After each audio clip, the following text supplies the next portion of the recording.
Good evening. Call this meeting to order at 6:30 p.m. on July 19th, 2023. Wayne, could you please lead us in the Pledge of Allegiance? Please place your right hand over your heart and join in with me. I pledge allegiance to the flag of the United States of America and to the republic for which it stands, one nation, under God, indivisible, with liberty and justice for all.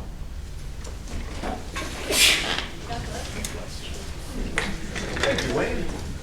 That takes us to item 2, roll call. Can we do roll call, please? Yes. Director Evelyn? Here. Director Dennert? Here. Director O'Brien? Here. Vice Chair Craig? Freeman, sorry. Vice Chair Freeman? Here. Chair Gray? Here. Thank you. That will take us to item 3, agenda review. Chair, staff has no recommended changes. Okay. Hearing none from the board, that will take us to item 4 for public statements for items that are not on the agenda. Just so everybody knows, everybody gets an opportunity of up to 3 minutes for any topic that is not on the agenda this evening. If you'd like to speak to an item that is on our agenda, please wait till that item number comes up, and we will let you know when your opportunity to speak will be. Other than that, I have 3 speaker cards, which I'll call out in order that I received them, and then anybody else who may like to speak after that can raise their hand or approach the podium. The first speaker card I have is Manny Rojas, and says the subject matter is increase T-pad size. All right, good evening, board. My name is Manny Rojas. I'm a resident here in Simi Valley since 1984. I am a teacher here in Simi Valley Unified School District. I teach 2nd grade at Sycamore. And I have been doing that for, going to start my 18th year. So I am speaking to you today to help increase the T-pad size at our disc golf parks here, Sycamore Park and Sequoia. They are right now too short, and for safety reasons, we would like them to be a little bit longer. If we throw, we tend to trip or fall off. So if the city can do that, or maybe advise us to do that, if we can do it under the board, that would be great. And that's all. Thank you.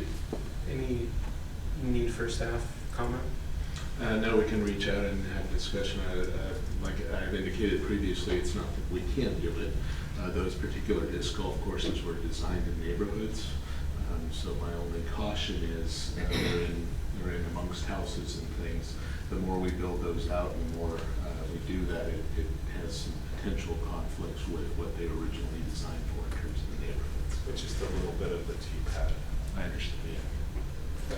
All right. Thank you, man. So we can reach out, Chair, to the gentleman in that conversation. The next speaker card I have is from Daniel McCarty on what I believe says Albertson Motorway Resolution 1391.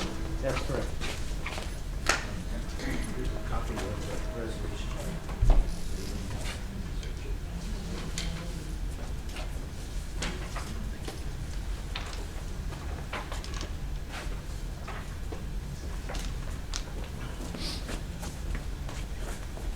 Hello, I'm Daniel McCarty. I'm a 25-year resident of Simi Valley. Thank you very much for the opportunity to speak, and thanks to each of you for serving our community.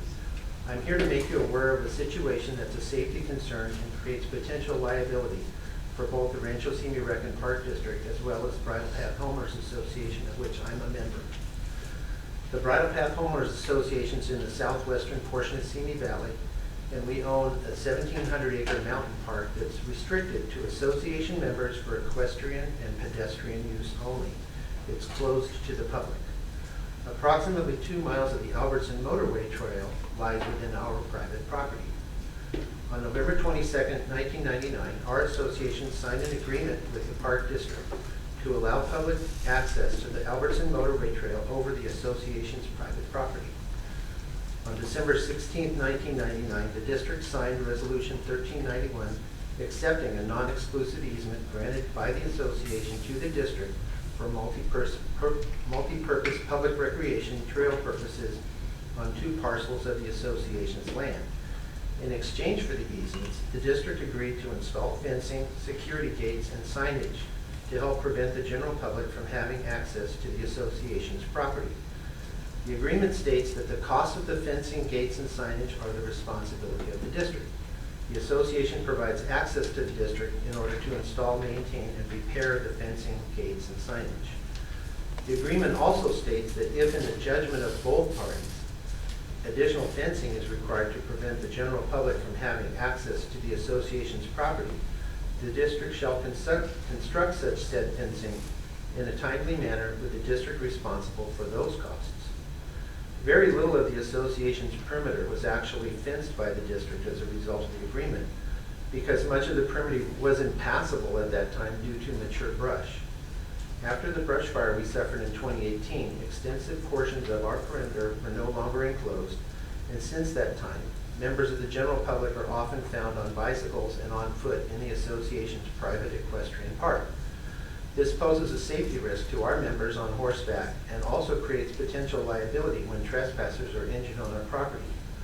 Just last week, one of those trespassers was injured cycling on our property and was airlifted by the Ventura County Fire Department off of our property. I'm asking this board to work with the Bridle Path Homeowners Association to help solve the problem. I'm asking you to direct the Rancho Simi Rec and Park District staff to evaluate what additional fencing is needed to determine if more robust gates are needed. We do suffer a lot of vandalism up there also, so more park patrols in that area would be helpful. Thank you very much for your time and your consideration. Thank you for coming down. Sure, we can do that, absolutely. Okay, First I've heard of it, and we can get together and see what we can do to solve the problem. perfect. Thank you. Do you require one of these forms? Or I can give it to you later. Oh, yeah, okay, thank you. The last speaker card I have is from George Cole on disc golf.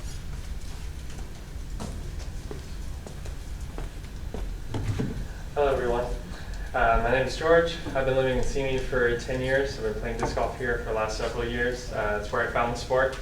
And like you mentioned, it's gotten busier. Maybe it has grown beyond what the parks were originally designed for.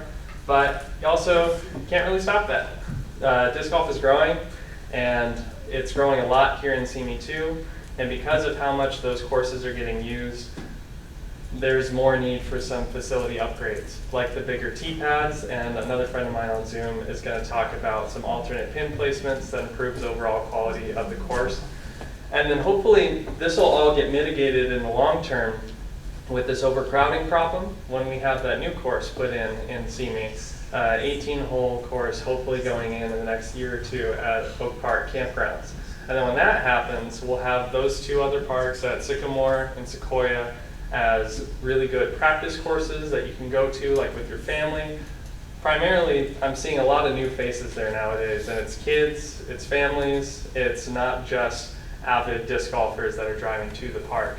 But whenever people do come there for tournaments or just to see the park, then they are spending money in Simi. They're going to breweries, they're going to restaurants, and for tournaments, they're even getting hotels.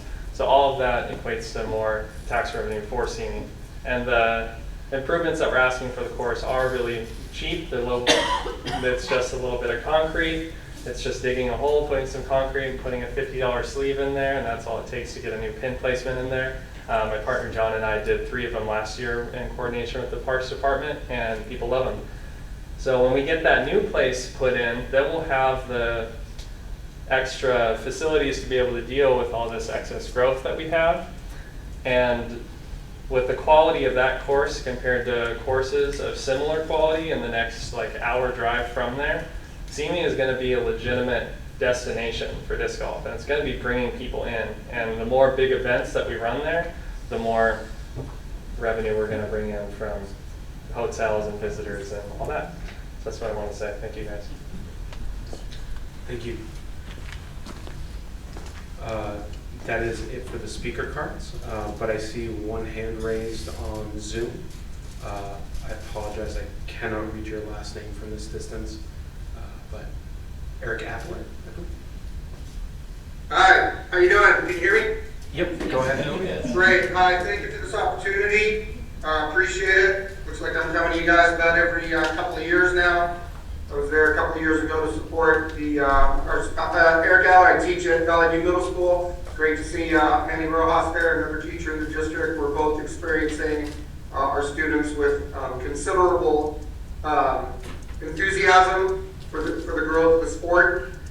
I came to you a couple of years ago supporting some of my students who were BMX riders, and we appreciated your support. I want to echo the thoughts of George Cole in terms of the bang for the buck that you're getting out of disc golf. We're asking for some very nominal improvements in terms of the new pin placements that'll continue to increase results in terms of the growth of the sport, especially amongst the youth.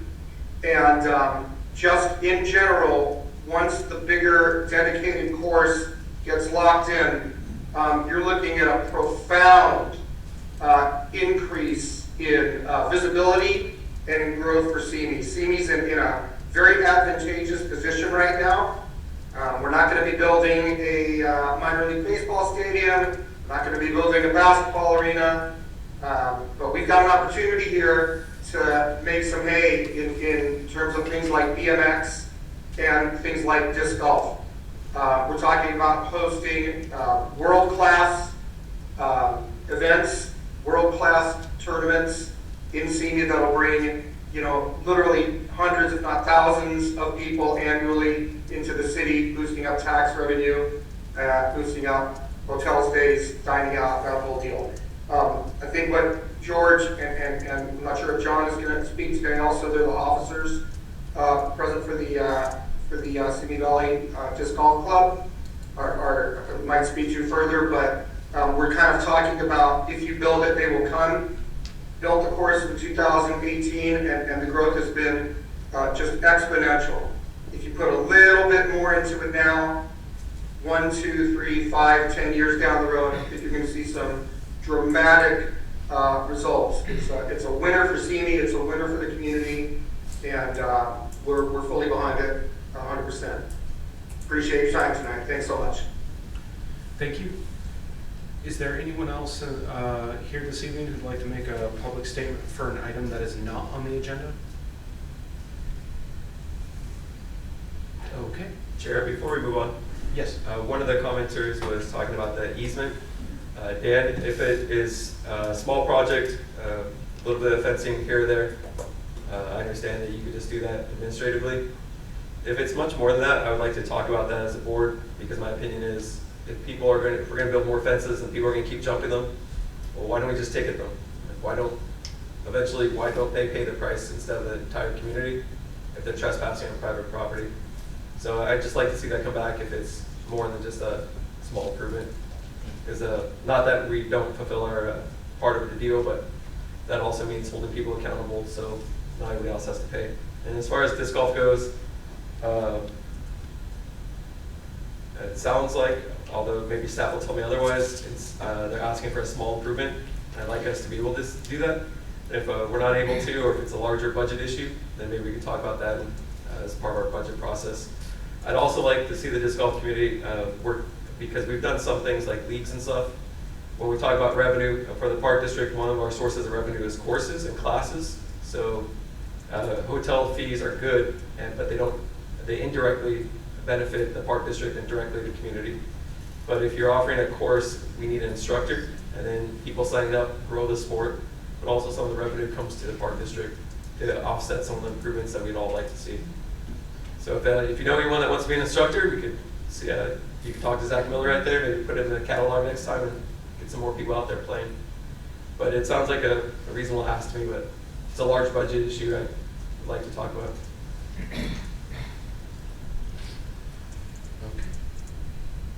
Okay. So that will take us to item 5, approval of minutes for the Rancho Senior Recreation Park District Board of Directors meeting from June 21st, 23. Any board questions? I have an additional correction.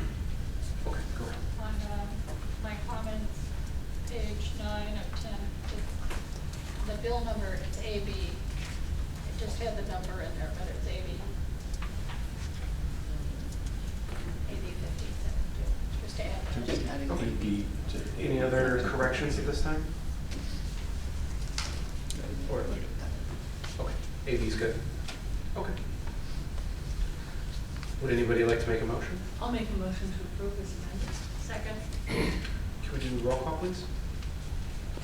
Director Avila? Aye. Director Turner? Yes. Director O'Brien? Yes. Vice Chair Freeman? Yes. And Chair Gray? Aye. Motion carries with unanimous vote.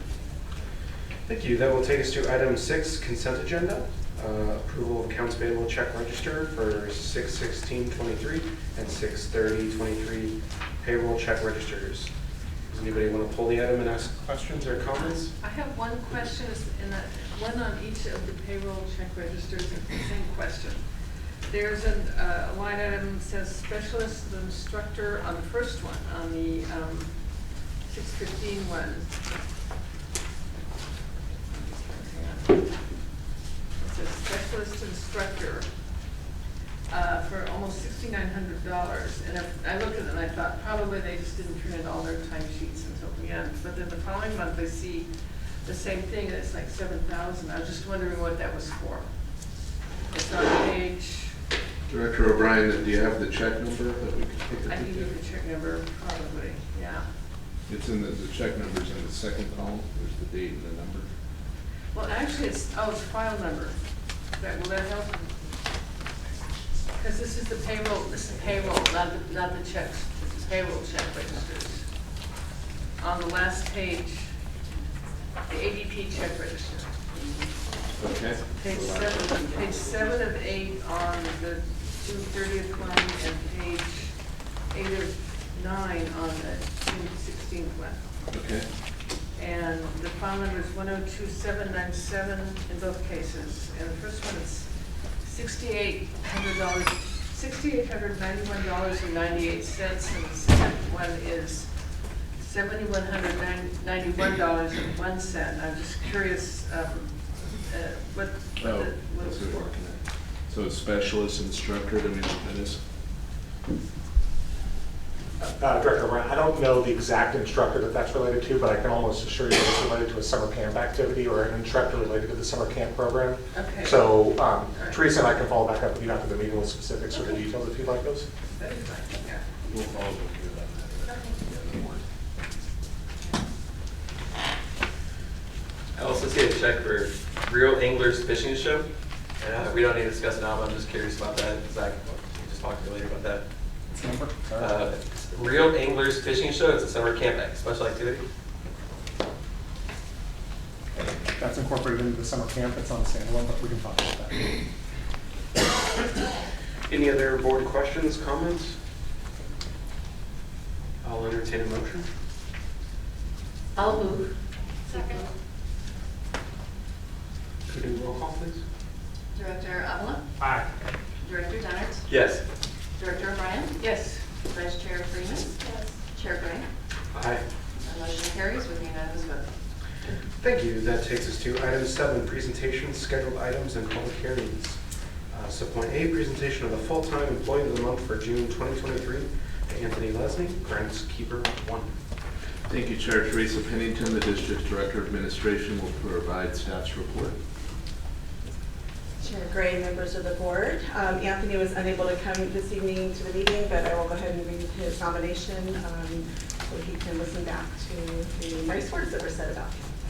The full-time employee of the month for June 2023 is Anthony Lesney. Anthony is a groundskeeper 1 in the Planning and Maintenance Department. He's been with the district for 8 years, and this is his second Employee of the Month award. The person who submitted the nomination stated, Anthony has been with the district since June 2015. He started as a part-time employee before being promoted to a full-time groundskeeper 1. Anthony's always willing to help out and go above and beyond his daily work duties whenever asked. He comes to work in a good mood and is a hard worker. His work product shows how much he cares about his job. He's not only a hard worker, but a great example to his coworkers. Anthony shows other employees how to do tasks in a faster and more efficient way. His skills and knowledge for the job is reflected in all of his work. Anthony is deserving of the Employee of the Month Award recognition. So congratulations to Anthony.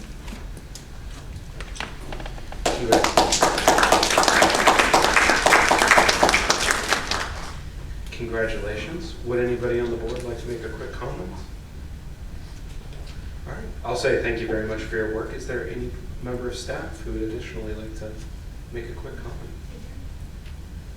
No, he's not here this evening. Okay. Well, thank you very much for your work, and enjoy the plaque and the day off. That will take us to item 7B, presentation of the part-time employee of the month for 2023 to Sarah Theobald, pool manager. Thank you, Chair. Ms. Pennington will provide staff's report. Yes, and welcome Sarah. She's here this evening for the meeting. The part-time employee of the month for June 2023 is Sarah Theobald. Sarah is a pool manager in the Recreation Department. She's worked for the district for 4 years, and this is her first Employee of the Month award. The person who submitted the nomination stated, Sarah consistently tries to make staff feel valued and motivated. This can be especially difficult in the winter and colder months. Her creativity and passion for the pool has helped improve staff retention. Sarah has taken the lead on lifeguard, CPR, AED, and first aid training for new staff. The feedback from the candidates was very positive, and as a result, the aquatics team had a strong group of candidates applying for the summer 2023 season. Sarah is open to continuous improvement. She looks for ways to strengthen all areas of the department, from staffing, programming, safety, customer service, and morale. She's a great role model. Many of the new staff members have shared that Sarah has helped them grow as employees. Her knowledge and advice are valued. Congratulations to Sarah.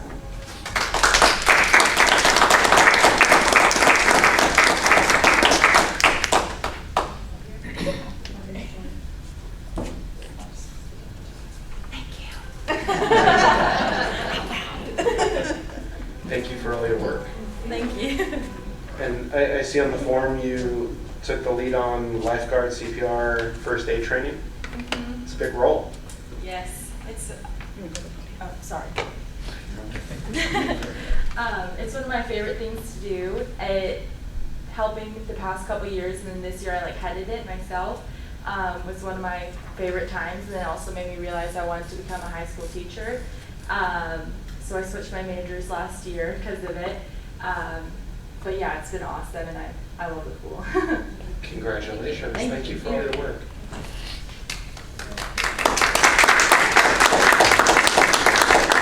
Would the board like to join me for the presentation? I'm gonna lose.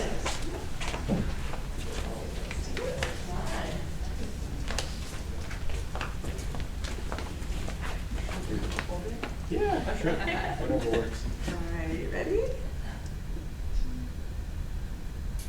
Thank you. Thank you. Congratulations. So much. Congratulations. Thank you.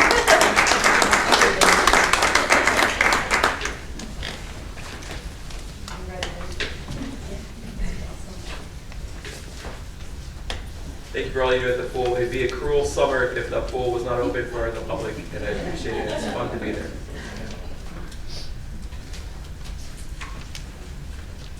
Erin, did you want to say any quick words? And I'm sure you interact on a daily basis. And I do. I'm just so thankful for Sarah. As Mr. Denner alluded to, it's a very busy season for us. And the weather just got warm, but it's been busy for us for months. And I'm just so proud of our team in general and how she's helped train them, and the number of staff that we have this year in order to fulfill the biggest need of swim lessons. So training was super critical for us, and we're sitting around 60 staff this summer. So it's just a lot of work, and in an environment that's not always AC controlled and perfect. So we've gone through, the storms of the winter and then the hot of the summer, and our staff have just been amazing, and Sarah's a big part of that. thank you. Congratulations. Thank you.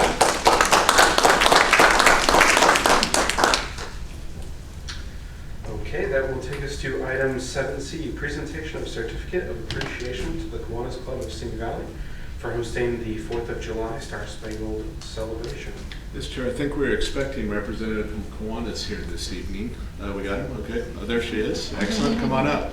I know the 4th of July is very important to the community and important to the board, and the board had wanted to schedule an item to express our appreciation. So with that, board, I'll turn it over to you. Yeah, I will say, I know I was appreciated getting to attend for a quick bit. It was fantastic. I know I saw all of my colleagues there, but I want to say the Kiwanis Club did an outstanding job, and I will let my colleagues speak more to that. Great, thank you. Really enjoyed it. I got some videos of the fireworks too. Cool. Did you listen to the simulcast from 99.1 The Ranch? Yes. Yeah, cool. Yeah, cool. that was good. I just think it's just, when I look at all the people and the kids running around and just enjoying themselves. And the simple pleasures that brings, I really appreciate it. I mean, you touch so many people by putting on that event. It's just amazing. Thank you, thank you. It's our pleasure. Yeah. Yeah, really appreciate what you guys have done, and I know because it's gone through various organizations that it's a difficult event to put on both financially and as far as personnel is concerned. It's really a logistical nightmare. And having attended the event, at the event there's a lot of announcements and a lot of love given to us and given to the city, but I think sometimes people don't really appreciate that in terms of making it a true event, you guys are the ones that really stepped up. So I'm glad we're doing this tonight, and really appreciate it. An awesome job. Thank you so much. Thank you. The fact that you offered it to the community for free to come out and watch, or watch from wherever they're at, is amazing. And the volunteers, I can't imagine how many you had and how early they got there in the morning. But I sat down in some chairs and watched it. Raul from the water district was right by us, and just watch all the little kids have a fun time. We appreciate you and everything you do. Thank you so much. It is a lot of work, but our partnership with you and the city has meant so much and made it so much easier. And there's lots and lots of work that goes in before the event, and especially the day before. And what time did we get there? I don't even want to tell you. yes, lots and lots of work. But we have a great community, and we're very proud to be part of it. And Kiwanis really believes in giving back to the community with a special emphasis on children. And I think that's what we did that day. So it's because of all of us. So you can pat yourselves on the back a little bit too, because you really helped as well. Do you have an estimate of how many people attended? We're estimating about 10,000. That's Yeah, because there was people all over. All over. Yeah. And all day, people coming in and All out. day in and out. Yeah, exactly. It's cool. Exactly. Yeah. Lots of sponsors, lots of goodwill, lots of fun. Yeah. I'm a member of Rotary, as we both are, and that is a huge, huge, huge, huge project. He's done it. Yes. Yeah, so Yeah. I'm glad, thank you for taking that over. We had some Rotary folks helping us as well, so it's not just Kiwanis. Yeah. Yeah. All I'll right. say Well, thank you again, and if you want to join us up here, we have a certificate of appreciation.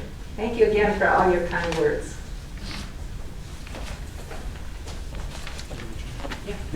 There you go. Bye. Okay, good. Want to make sure. Thanks for sit for too long.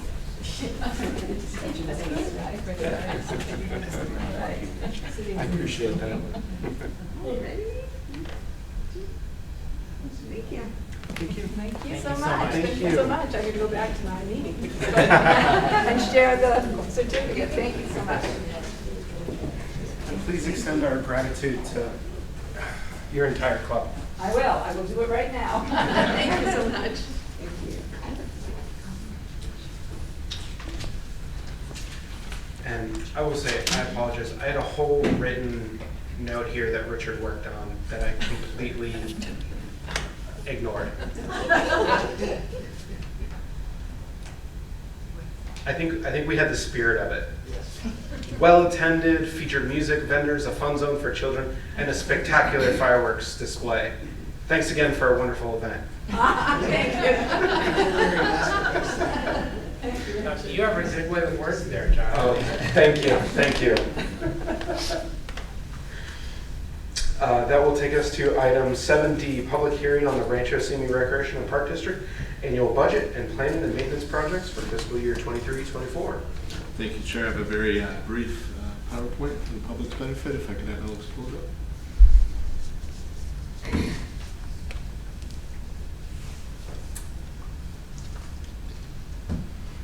So board, historically, after the board adopts the preliminary budget, which you did last meeting in June, that gives us the direction for our budget. We have 2 public hearings. One is we call the Simi Valley public hearing, where we focus on the Simi Valley portion of the budget, and the second is focused on the Oak Park area portion of the budget. So this is compliant with our process, and this is the first of the 2 public hearings that we have historically had.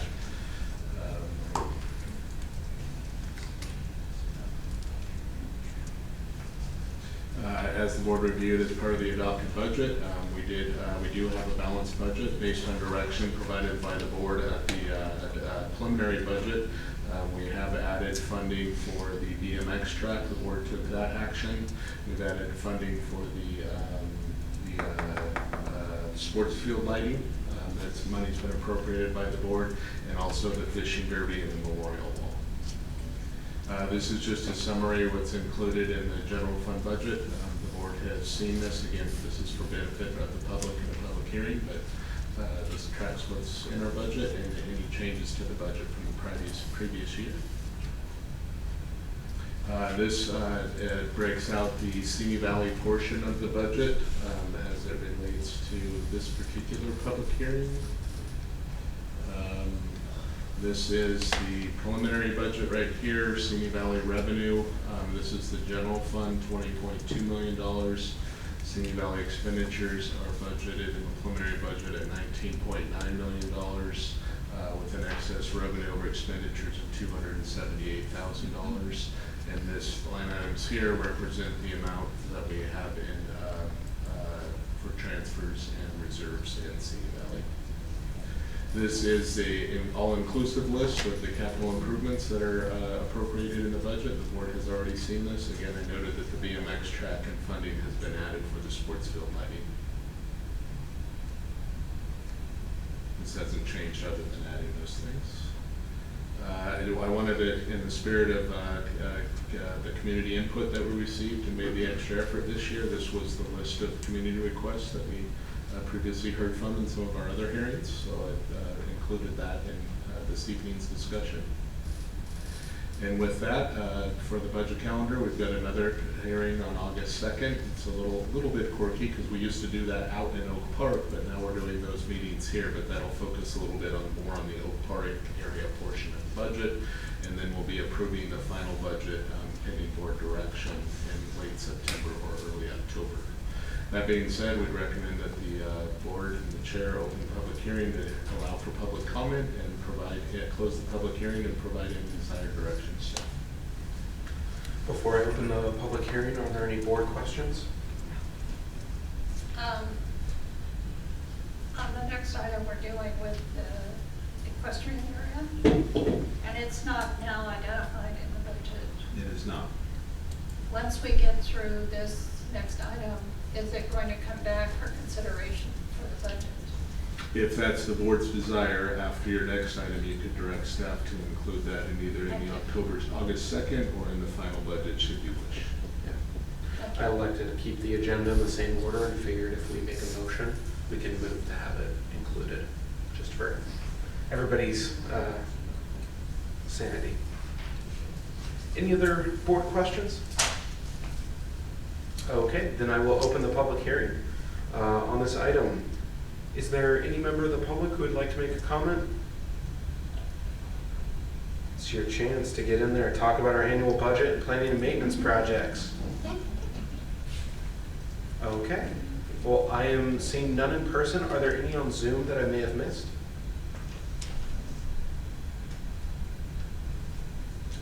No? Okay. Then I will close the public hearing. And is there would any director like to make a comment?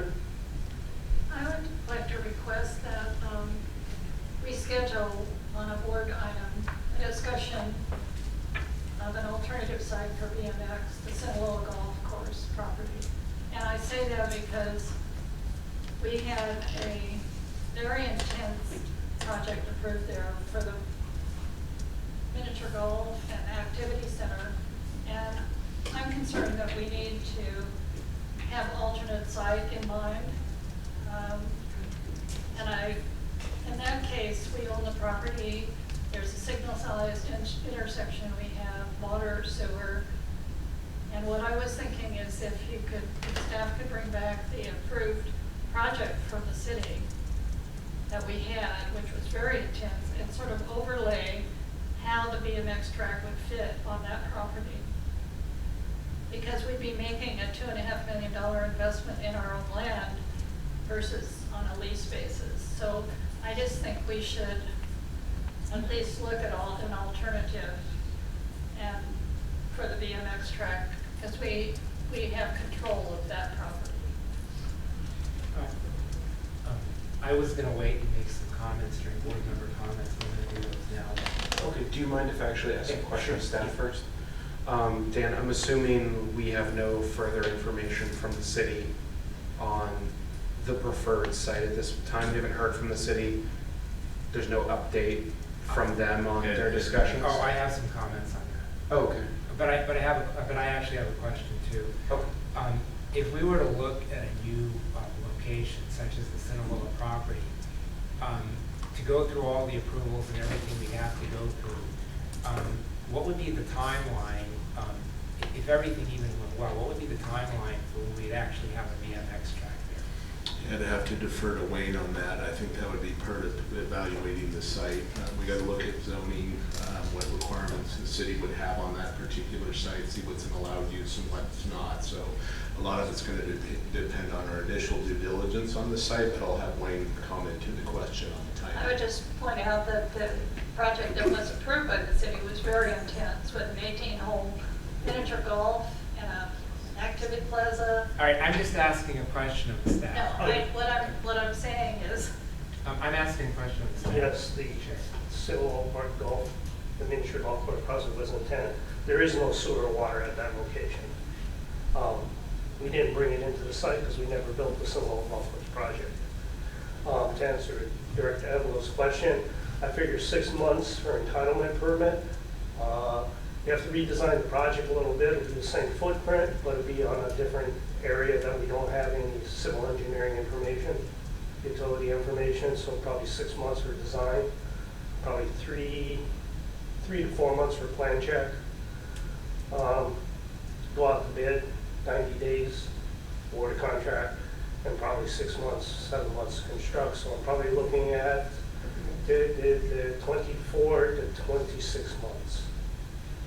And how does that compare with, say if we got the city property, that would be? City property we're already designed for. We did not bring in the water line when they did the street improvements, so we have a little bit of additional cost. If we did get the city property, the plans are already done. Oh, okay. They have been reviewed already once. Okay. We do have a couple of minor improvements to do on them. I probably would say as long as we can get through the environmental, which is my biggest concern. I don't know what that's going to entail yet, because we have that 16-page letter for Fish and Game that did us a wonderful favor of kind of killing our project. But I'd probably say we can probably get through the Fish and Game in about 6 months. Plans are ready to go. We can go out to bid concurrent with our environmental. We can probably start construction in 6 to 8 months, and we'll probably be done in 6 months. We're looking at just a little over a year. Okay, and we don't know yet what the status is with the city giving us their lease. I do not have any information on that. Okay. Any other? I don't have any more questions. Just We're on board The reason- comments if you'd like to. Sorry. The reason I want to do this is because Kate and I were on the board at the time, but the other board members haven't seen what was approved, and it was quite intense. It was a long. And concern about interface with adjacent property owners, but that project was really intense and well-lit, and the BMX track seems to me to be a use that's not in conflict with the golf course at all, because golf course is primarily daytime and BMX is the evening. And if we're going to invest $2.5 million, it doesn't hurt to take a look at it. I mean, the board may decide it's not the best option, but I think we at least should know or take a look at what we have before we make, so that we know what we have, so we're prepared. And it might be a relief to the city, I don't know, because we don't know what the situation is with the city. But, I mean, it doesn't hurt to take a look at what was approved and how this would integrate with what we have. And you guys can still, you two are the leads, you can still be the lead, you can still take credit for the BMX track. I'm not worried about credit. I want to get a BMX track. Just let me know when it's my turn, Chair.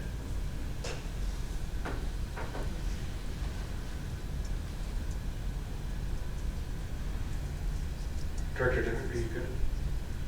Director Arnold? Yeah. Okay, so I do want to update some things for the city, but I want to emphasize something here. This has nothing to do with who the lead is. This has nothing to do with who gets credit. The BMX community has been without a track now for about 4.5 years. There isn't one currently that's even planned for being built. The idea of continuing to look at other properties as a solution may sound great, but it isn't getting them a track. I don't have a problem with having a meeting and looking at another property, but not to in any way delay or forestall the efforts of trying to get the property from the city. And that's the concern that I have. What everybody needs to understand and remember is that we have something now for the past year that we had never had before, and that is an organized BMX community that is ready to manage the property. People's children grow up, people's interests change, people move out of the community. We have an organization that's ready to go and manage the track, and they have been ready to go. But it goes even further than that. And I'm going to tell you, Brian and Dan and I had a phone meeting with the city manager. And that meeting was concerning, it was disappointing, and it was frustrating. I brought up the whole idea, hey, this was supposed to be on your agenda as far as the council voting on whether to give us the land for the BMX track in January and February. And there were words like, well, I didn't promise that, and then there was like, well, we'll put it on, I meant to put it on in the spring, March or April, and then we kept talking and I kept pressing the issue, and finally there was admission, yeah, well, we wanted to try to get it on in January or February, and there was even almost a giddy reference to the fact that they were glad it didn't get on because they have something they're looking at that they think is better. And the problem that the BMX community is facing is whether you want to call them promises or expectations, whatever you want to call it, for 4.5 years now, they have been waiting and expecting, and rightfully so, to have a track. And our best opportunity, and Wayne just answered the question, we get it done a lot sooner through the city than we would do any other land that we started looking at right now. I don't have a problem with looking at other land, but we need to focus on what we can get, and we can get ready for them the soonest, because they've been waiting for a long time, and we don't want to lose the management team that's in place. And it comes back to the whole thing. They've done more than their part by putting together a management team. We have approved it in our budget. Everybody had an expectation that this would be on the city's agenda earlier in the year. And I've said it before and I've said it again. You go talk to the public, and whether it's people who are involved in BMX or just general members of the public who probably have never used a BMX track in their life, when you talk to people, when you knock on their doors, when you run into them in the grocery store, there's just so many people in the community who ask about it. And what I don't want is this situation where we're constantly willing to evaluate, but nothing is getting done. We can have this thing done in a little over a year if the city would just give us the land that we thought we were going to get for the BMX community. And that should be where our focus is. So it has nothing to do with who's taking the lead or who's getting the credit. I could care less about that. I want the BMX community to get the track that they should have had a long time ago, that they should have now. And looking at other properties is fine. I mean, but I don't want anything about looking at other properties to delay our best chance to get the BMX community the track that they need and they want and they have worked for and that they have expected as soon as possible. I do have two questions for different board members, but is there any other board member who'd like to make an additional comment before I do that? Yes, I will. Okay. I think with regard to Simlo, I'm not asking for any other properties, just that one because it's there and it's a floodplain and it's an allowed use and we had all this other massive project approved. But my concern is the 18-page letter from Cal EPA with all of these environmental issues on that property, the city property. And we had already spent a lot of money within McCom to evaluate those. And we didn't solve all of the environmental issues. And there's nothing to say that we can get it done within 6 months because that letter is going to come back. I mean, the letter from Cal EPA, I think. So we have control over our property and it's in a floodplain and it's pretty straightforward if we wanted to consider it. Thank you. Could I ask you a question of something you referenced before? Can either of you recall, or if a member of staff does know this, the past plan near the Sunaloo Golf Course, did that plan ever go before a public meeting? Oh, Was yes, there- it was approved. Okay, I wasn't sure how far along Oh, yeah, truly. yeah, it was approved by Okay. the city council. Yeah, Okay. ages ago. And Okay. the reason it didn't go forward, after the fact, Edison came in and wanted us to underground all the poles along Edison, and it just, the cost just, we couldn't do that. Okay. But I'm not saying that we shouldn't hope for the city property, I'm just saying, as good planning, maybe we need alternate thinking. Yeah, what are the chances of Edison demanding that if we put the BMX track there? I think we have to deal with that up front. Yeah, we would. Yeah. Well, yeah, now we have a heads up now, Yeah. so we would. And then, Oh, yeah, the second question. I do. It's for Directors Avila, Denner, and Dan. The three of you were on that phone call. Do you have any indication that there's a possibility of a compromise between the city and us, whether or not you include their current ambitions for another partner for that? Is there would any of you consider, or do any of you think there's a possibility that the BMX track can be included in that plan in a timely manner that would do this? I'm going to give you my answer to that. I think that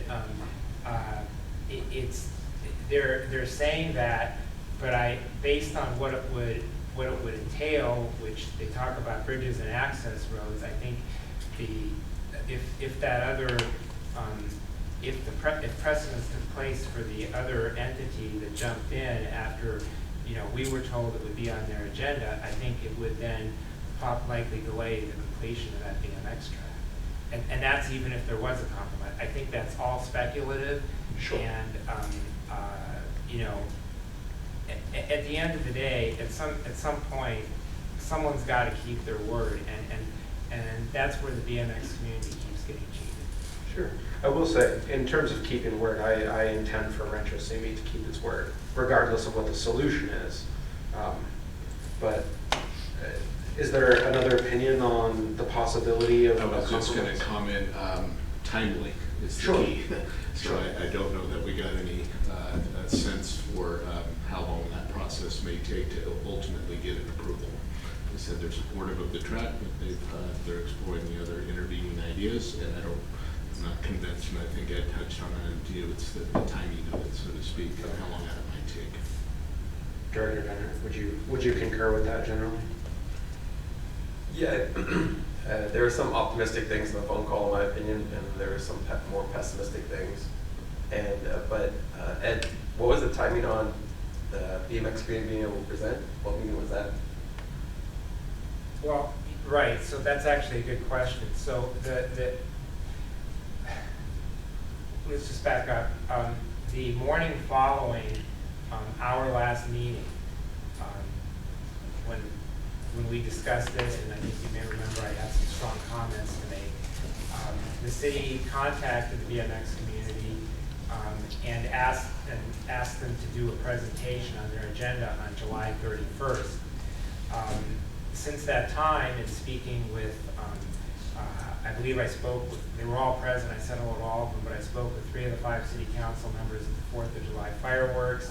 Based on our meeting with the city manager, that is sounding more like it's just intended as a feel-good thing to allow them to do a presentation and not with any intention of taking any action going forward. And I know from, I don't like to speak for other people, but from in speaking with the members of Sycamore BMX, I think they're getting the feeling that they were more optimistic when they were first contacted, but now that they're not getting much feedback anymore, they're becoming pessimistic and concerned about what the actual intentions of the city are. Please correct me if I'm wrong, but the intent, what I seem to get is there's very little to no chance that we would get approval for a BMX while they're still negotiating or before there is a full plan approval with this other entity. There's no chance that we're given permission, we can do our thing, and this other entity figures out their plan whenever they figure it out. Well, I'm going to speak as an elected official here. Sure. I always think there's a chance. Right now, my perception of everything based on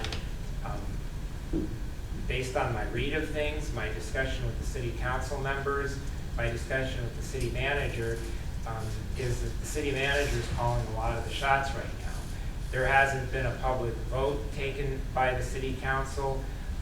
They haven't, the city council members themselves haven't had to step up, and I've always felt, I've always had confidence that if the people step up and fight, and if elected officials get the gist of what a community really wants, that things can happen sooner rather than later. So I do think there's hope, but I don't get that hope from my conversations with the city manager. I get that hope from knowing how much the community wants this to happen, and the fact that individual city council members have not yet weighed in on it publicly.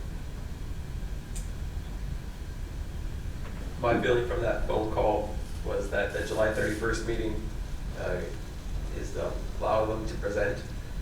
But what I could guess would happen there is when they see that presentation, it's going to take one voice to change a room, just one city council member to say, let's do this, and look around, and I don't feel anyone's going to say, let's not do this. So if one city council member takes it up, I think we'll get a lot of progress. That said, I do like the idea of different locations, and if this was what we're looking at, it's not my favorite choice. But what I feel about that is if we present to the city council that, hey, we have different locations, that gives them an easy out to say, well, explore that one instead. The drawback to that is then we start over, which is fine, but then we'll encounter some other problem at that other location. So when neighbors at the other location show up to a park district meeting and 3 of the neighbors really don't like it, why would they like it versus an empty field? Or would we be committed enough to say, well, we understand that you don't like it, but we need to put this someplace and this is what's best for the community. If 3 other members show up and they have a petition and the neighbor really doesn't like it and they come up with reasons, and then we start over again. That really slows it down.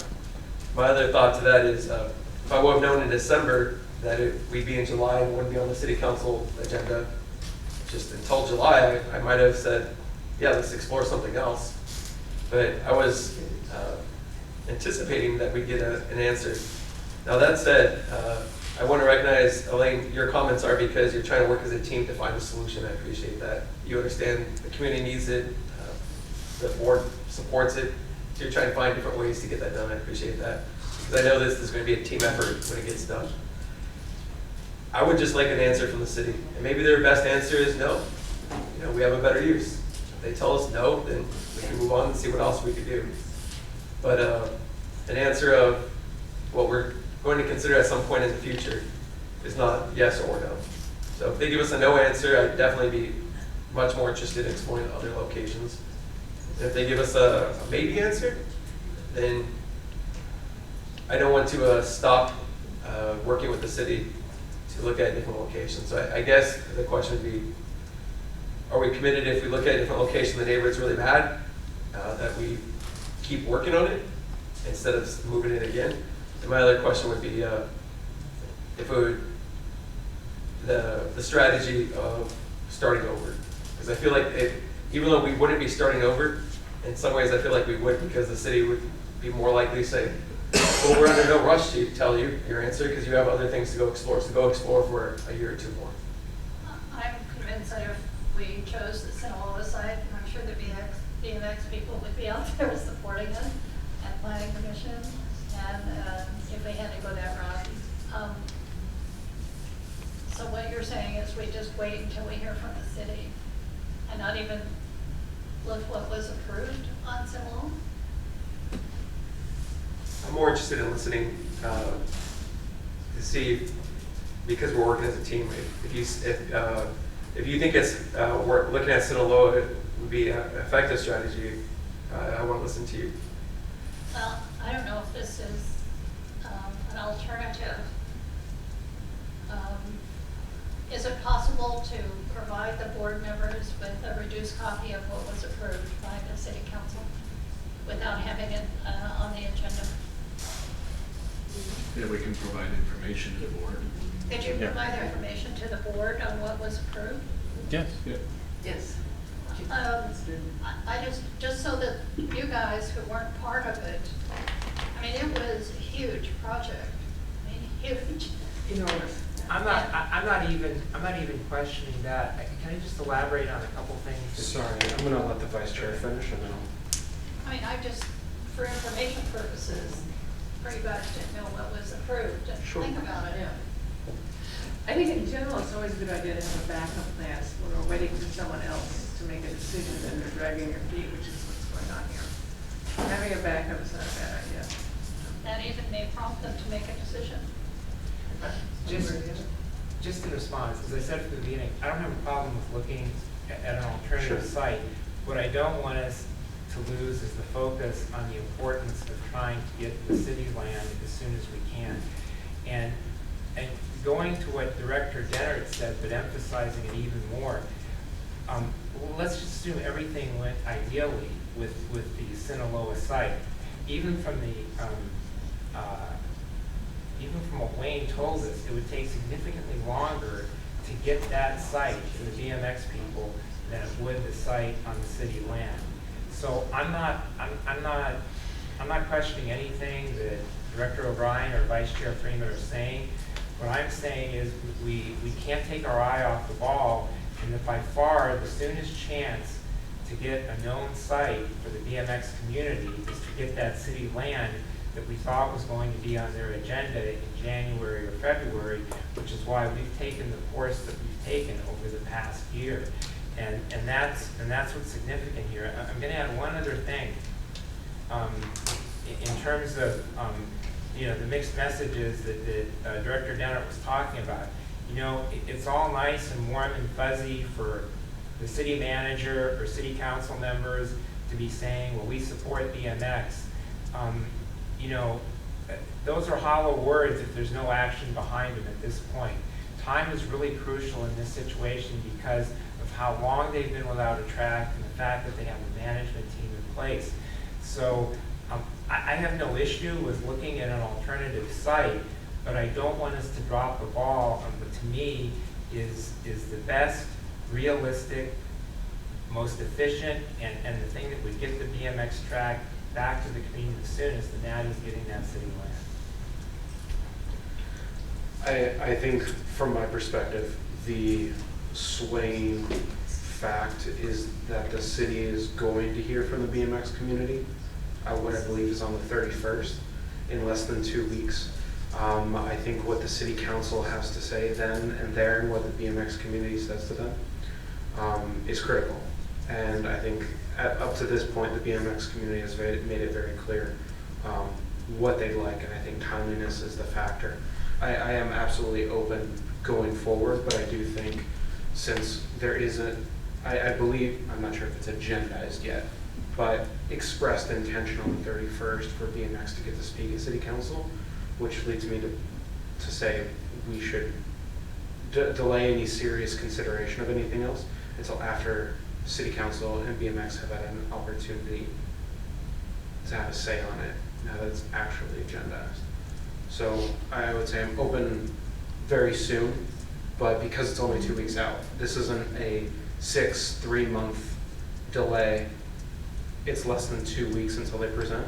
I think I would go with, we should stick to our current plan, and I would advise staff to be judicious in whatever preparations they should choose to consider in the meantime for whatever decision this board will make after City Council has had their say. It seems to me that City Council is going to support the BMX people. They have no alternative but to do that, but I'm not clear if they'll have the ability at that time to grant us an agreement. That's my concern. I definitely understand. They may not grant us an agreement, especially at that meeting. I don't think they will. It's not agendized that way. It's for a presentation. But intent and how voracious or not voracious their words of support may be gives us an indication of how real this is and the timeliness of it. And up to this point, besides the city manager, I don't know that we've had any direct or any real communication in public on what's going to happen next. And that's been very frustrating on our end, and I think BMX obviously has expressed their frustration on it. But I think Director Dennert's words do give me hope something could happen. Just like BMX came here, and it was inspiring that they put so much time and energy into their presentation, building that board, that especially if BMX gave us the opinion after the fact of like, hey, we don't have faith that this is going to work with the city anymore, then I would take that very seriously and go, okay, like, let's do whatever's going to get you the BMX track the fastest. And that may be, as Wayne suggested, 2 years from now, but I do want to make sure we're going down every possible option before that. And since we know it's going to be done in less than 2 weeks, I want to hear what City Council has to say. I want to let BMX have their voice first, see what they can do with the city. And I think it's worthy of this board to converse and ask BMX to share their thoughts after that. That was a very long way of explaining. In the meantime, are you interested in just getting a copy of what was approved? Yeah, I'd still like information from staff on anything and everything. I'd like to see that too. I had heard about the project and followed it, but I didn't know about the Edison part and the poles, which maybe that thing will come up again. That's my point of, if the city says, sure, build a BMX track, just not here, then the next place we get to, there might be, besides timeline, which is a concern, some other massive deal breaker. So we have a realistic chance of one place. We might need backups. There's wisdom in that. So I would like to see that information that you had from last time that place was explored. It's been a while. I don't even remember it's been so long, but I remember it was massive. That refresher would be helpful. Am I remembering that the neighbors were strongly opposed? Oh, yeah, that I remember. Yeah. That's what I mean by things that stop it is the neighbors are strongly opposed, and then the city says, sure, you build it, but you're going to have to, and then they give us a long list. I mean, there would have been lights on till 10 o'clock at night, you know, for the miniature golf. And that whole property Yeah. basically was developed. And in this case, with the BMX, it'd be a small portion of the whole site, so. But we'll wait and see, just.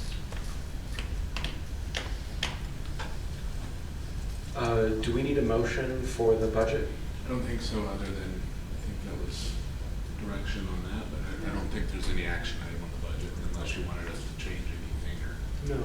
Is the board comfortable with the whole budget item? Yeah. Okay.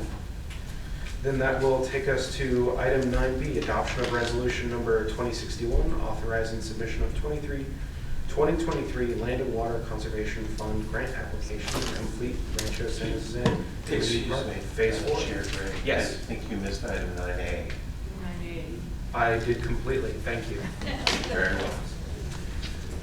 That will not take us to item 9B. That'll take us to item 9A, discussion and direction regarding possible operator agreement with Greater Los Angeles Paint Horse Club at the Equestrian Arena and proposed renovation project. Thank you, Chair. Director of Recreation, Zach Noah, will present staff's report.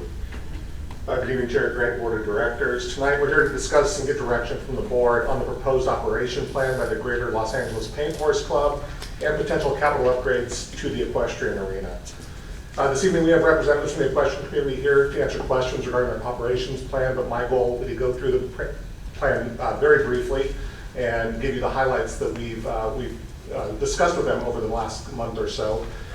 You have both the proposed draft operator agreement and the board report from May 3rd, which outlays some of the capital improvements you were considering at that time. I'll briefly outline this proposal.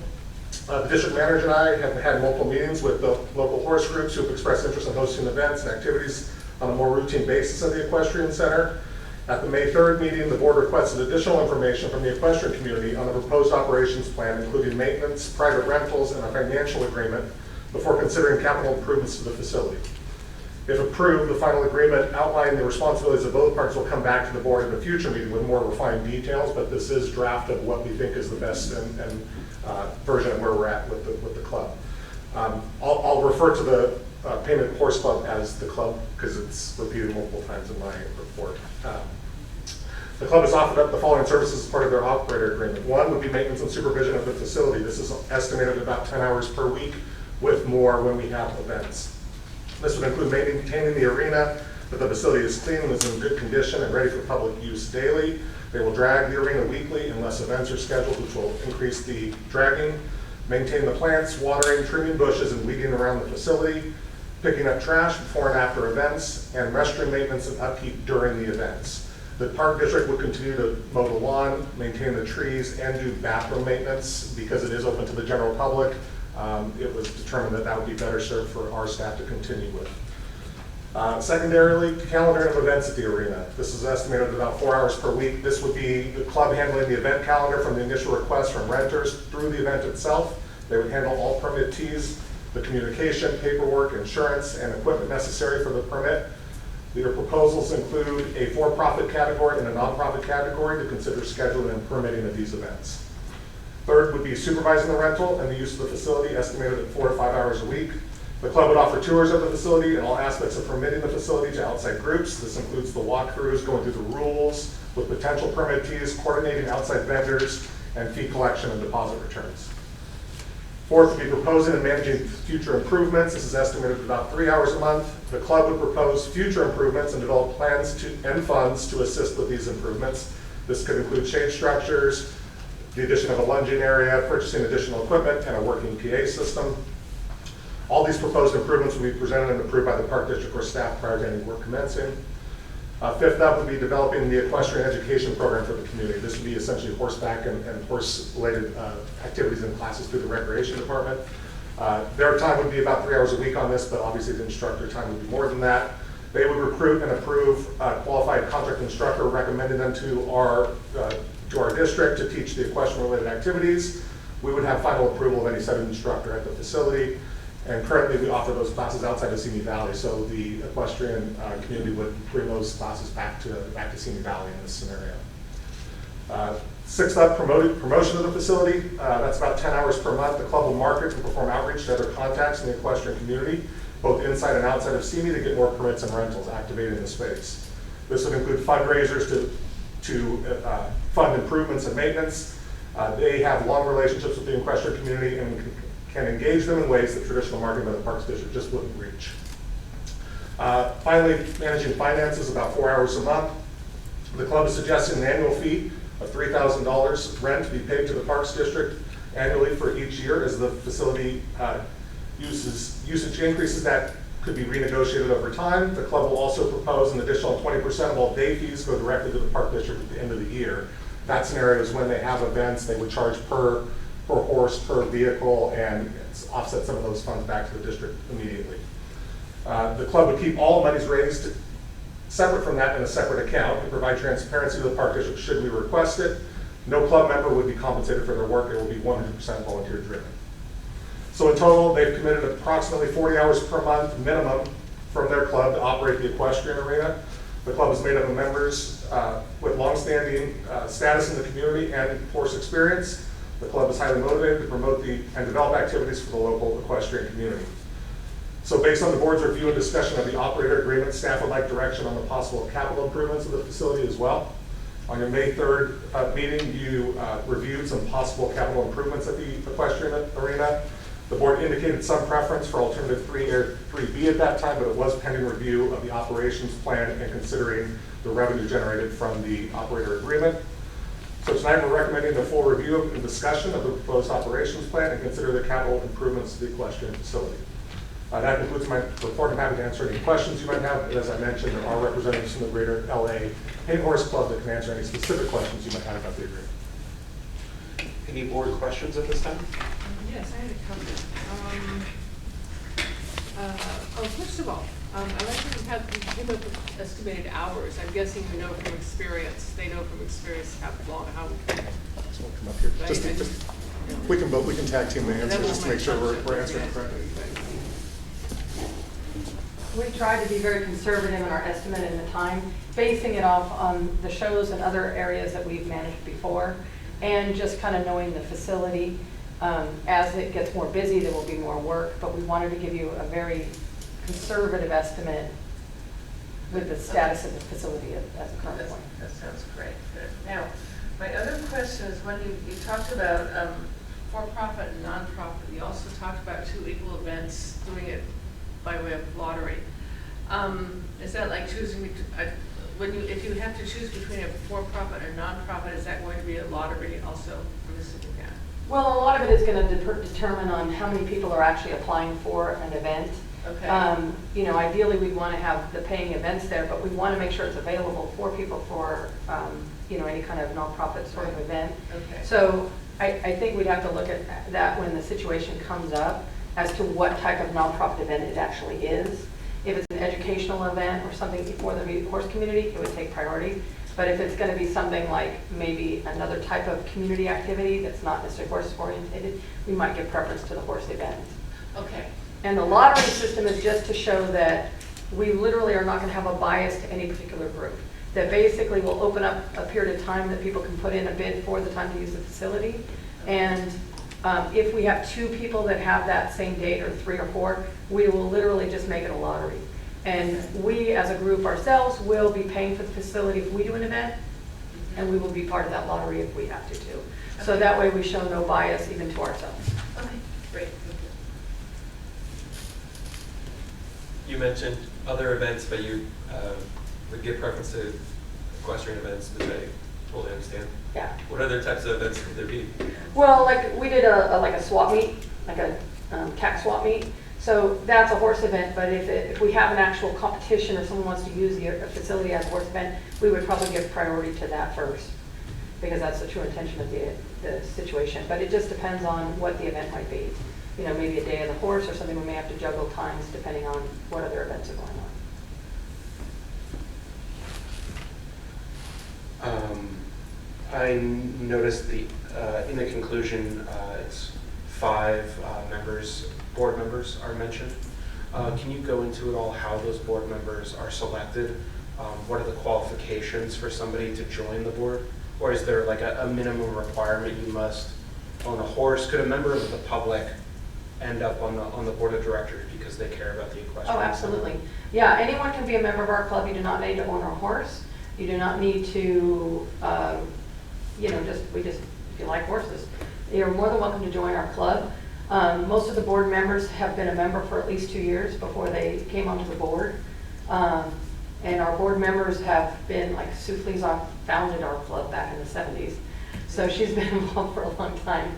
And most of us have been involved in many other groups and clubs as well. So, but we encourage anybody who would like to join the club, be involved, have input. We've extended outreach to ETI members. I mean, I'm a member of ETI because I try to support their organization. We've extended an invitation for them to join our club, and then they can be involved in the process of managing the facility as well.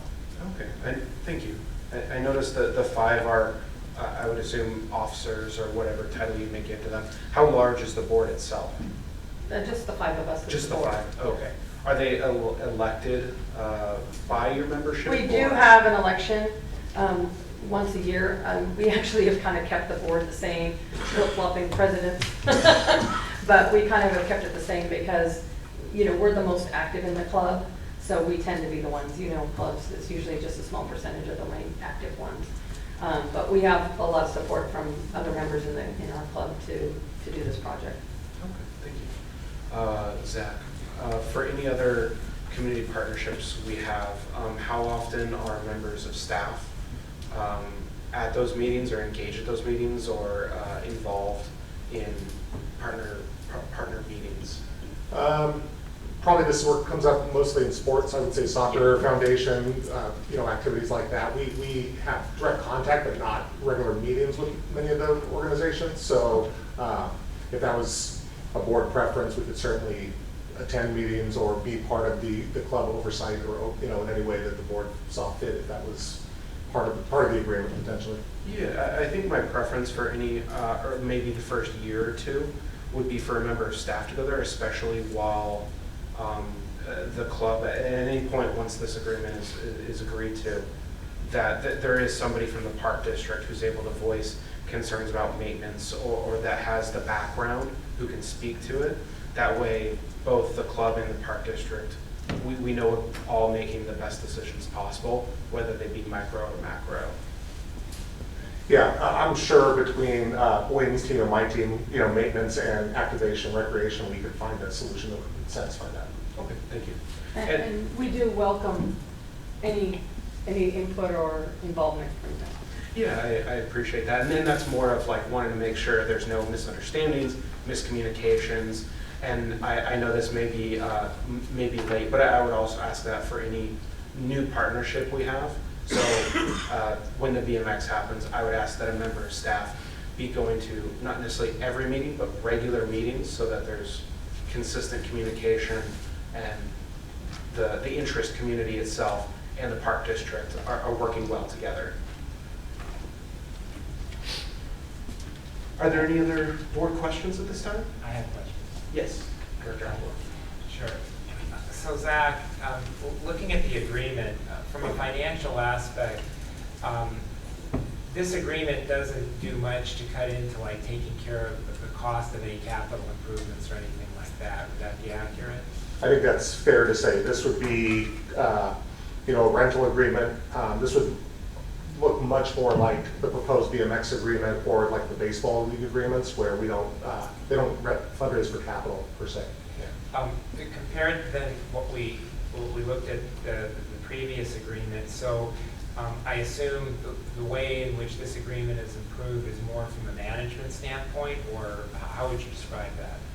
I think when we were here on the 3rd, we knew that this group was dedicated and motivated. In our meetings with them since that meeting, we really wanted to get into the finer details, tree trimming, watering, trash, bathrooms. So I think we Wayne, you're not leaving me, are you? No, so we refined a lot of the who does what and what is the cost of that. So we do have a caretaker on site that currently does some of these tasks. We obviously as a recreation department do the permit team, the walk through some of that. So you do recoup some savings on that end, but nowhere near the capital dollars that we're talking about in the proposed kind of improvements. Okay, and so in terms of what our expectation is for how many events there will be annually, what is our expectation? How would you describe that? I think in our preliminary discussions, we were we went from conservative to optimistic. I think, initially we were talking about maybe 10 a year, and correct me if I'm wrong, and then the thought that this group could market more directly to the horse community could really activate it even more, right? So I think, when we were permitting events there prior to its kind of pre-COVID and when we kind of lost some stats, I think we're doing 5 to 6 events per year. I think this group I think we would naturally do more already, even if we didn't have our operator agreement. I think this operator agreement will definitely activate it, maybe upwards to 2 times a month, 3 times a month for weekend events. What is the most we ever had in the past? You guys used to do 4 weekends a month. Usually every weekend was booked. The problem is in the wintertime when the rains came, the arena was not usable. So we're hoping that if you do the upgrades, the facility might be usable throughout the year a lot more. And we not only can do the events during the weekend, but if we get the summer program going with the riding instruction, it will hopefully be used during the week as well. Well, let me go back to the original question. Do we have a record of like what the meeting record, meaning some sort of documentation of what the most events we ever had in a particular year was? I didn't bring that for you tonight, Director Avila. I'm sure certainly could go back and try to go through the old permits and see what those numbers might have been. I'd be happy to chase that out for you. All right. So, but is it speculative at this point in terms of how many events we'd actually have there? Yeah, I think that's fair to say. Increased marketing, increased promotion will probably generate more events. I can anticipate, just like anything else. We'd also want to make sure that we're balancing that with impacts to the neighborhood and the park and things like that. We heard that a little bit when we had the BMX discussion, so we want to keep that in the back of our mind as well when we're activating the equestrian facility on a regular basis. Right. This may be more a question. The next couple may be more questions for Wayne, but whoever wants to take it. If we were to do the proposal that was being kicked around before, I forget whether it was 3A or 3B, the one that's in excess of $300,000, would that shut down the facility for a period of time? Well, the facility isn't really usable at this time. We'll let Wayne come up. Answer is yes. Okay. And if a lesser alternative was taken of cleaning it up and getting it ready for events without doing the full 300,000 plus, would that make the facility usable sooner? I can't say it'd be usable during the winter. Most of the money that $250,000 to $300,000 I'm estimating is for the sub-drain system. I figure, I did little calculations, about $80,000 to $90,000 just for the surfacing material itself. And so how long would the work, once it started, how long would the work on the equestrian center take if we did the $300,000 plus plan? How long would that take to have it ready? In my original staff report, I put 12 to 18 months. It won't be closed at complete time. It'd take me about 6 months to get it designed out, do a little bit of engineering. We'd have to publicly bid it. It is a public project. And construction will be fairly short. Putting the curb in, storm drain system, those kind of people have, general engineering contractors have the equipment. I don't. Probably, my guess, optimistically 60 days construction. Say again? 60 days, 2 months. So when you said 12 to 18 months, in the meantime, would the facility be usable for events at all? She's shaking her head no. Well, competition-wise, no. Recreationally, I'm going to say yes. And is there any lesser alternative that would make the facility usable sooner rather than later? Forget the financial part of it right now, just time. The quickest thing is to go back to alternative, I believe it's option 1 in the original step, or option 2, where I'm taking out the material in the rink itself, not putting a sub-drain system in it, cleaning up the whole site, and just redoing the material, ensuring that there's a solid level base underneath there and 3 to 5 inches of good, soft equestrian material on the entire rink. All right, thanks. Ed, if I could ask clarifying, Ed, does alternative 1 include the cleaning up the announcer's booth? Rehabilitating the announcer's booth? You said Ed, it was mine. I don't recall. We have a copy of it. Alternative 1 was just all done by staff.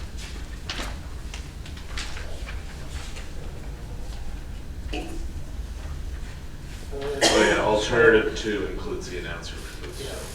Yeah. Option 2 did. Did I put a cost under that? No, I didn't. Oh, $100,000.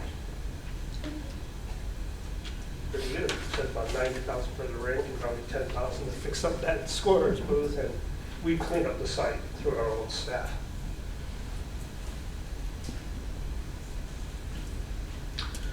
Just because I want to see if I can also get Teresa up here to answer a question.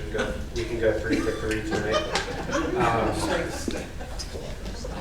Would the park district's auditors have any specific suggestions when it comes? Did I do it? Did it meet the bar? Yeah. It's a financial part. Would the auditors for the park district have any specific suggestions that we haven't necessarily included in this agreement to make sure funds are properly allocated and public properties properly allocated? Is there any concern for that whatsoever? No, not at this time. And their concern would be just following revenue receipts and that type of thing, the documentation of all of that. So Okay. if you approve it, they're going to support it. Okay, thank you. You know, Josh, back in my prime, I would have been able to come up with something, but as soon as you said that, I was trying to think of a question for legal counsel. I just couldn't get there. Yeah, we could call Richard just for fun, but for marketing. Well, I will say, Richard, we hope you could help the Equestrian Center in promotion of activities as well. We've referenced him at least. Any other board questions at this time? Are we into comment or questions? I have to go to public comment, and then I'll go to board comment. Any public comment on this item? I am seeing nothing online and nothing in person. That will take us to board comments. Would anybody like to lead us off? I had a couple that were close to being questions, but Zach, the neighborhood at first, I believe they might basically say, I forgot you existed because we're going to start doing events there, and they might be a little bit surprised. But my opinion is the money that we're putting into it, I want to get our money's worth out of it, so I don't want to say, I don't want to be hesitant to do events. The neighborhood, when they moved in, they knew there was an equestrian arena there. So I would like to see many events there, not just say, well, the neighborhood didn't want events. I get it. If it's right next to my house, I might not appreciate them, but they probably saw the equestrian center when they moved in.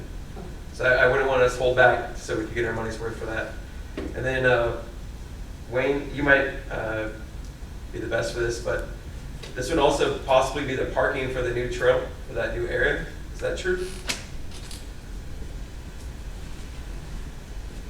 Really, I just want a timeline, when's that coming open?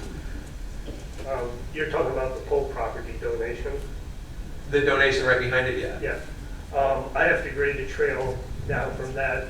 If and when we accept it, I can grade the trail pretty simply within, give me 45 days upon acceptance of the deed.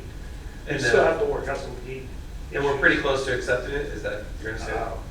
I looked over the title report for the property. I didn't see anything outstanding. I have written the deed, and I did do the plat map for the attachment. I'm just waiting for, I gotta talk to Dan about some legal issues, and we'd be ready to execute the deed. And But people might be parking at the equestrian center to use it, correct? Yes, but it's an equestrian trail, a multi-purpose trail. I don't see maybe more than 5 or 6 cars, 7 cars at any time. That parking lot is huge. Yes. I know it's truck and trailer for the equestrian people, but there is a normal parking lot there also that I believe holds 20 cars. Any other board comment? Yes. First, I wanted to thank the equestrian people for coming together with staff, coming up with this agreement. It really makes a big difference in how we move forward, and I really appreciate that and the time and the offer for funding on an annual basis, plus additional funding. So I really appreciate that. I particularly like the idea of future training or schooling for kids or adults even for equestrian use, and I think that's a great thing to do because I don't want to lose the equestrian part of our community. I mean, we have a really great equestrian neighborhood, and I want to have the kids continue to be a part of that. So I just want to thank you and the staff for the agreement that you came up with. And I think, I don't know if there's other comments, but I would, okay. Anyway, I'm really in favor of the agreement. Director Romo? Right, so, well, first of all, on the agreement, yeah, I think the agreement is much improved. I really appreciate that. I'm not surprised. We've heard from the equestrian groups a number of times, and it's a great group of people, so I think that's great. The part of this that it's really difficult, and that I'm torn on, because I think people know I really look at this stuff closely, is the capital improvements part. And I'm actually, although I'm not completely of Josh's philosophy, I'm close to it in thinking that when we do decide to do something, it pays in the long run to do it, the right way and do it all out to begin with. The thing that gives me difficulty here is, I know in speaking with Wayne before the meeting and Wayne's answers to the questions now, and also speaking with Zach, it is somewhat speculative as to how many events we're really going to have there. And so it comes back to justifying what is a huge amount of over $300,000. And it seems that we could possibly get the facility in a condition to see if there would be events there without going to that alternative, with using a lesser alternative. And then if the events were happening, then do the full-on work on the facility. Otherwise, if we just do it and the events don't come, it's going to be a lot of money that we've thrown away. And I'm going to allude to something, I believe it was the disc golf people, one of the disc golf people had said before.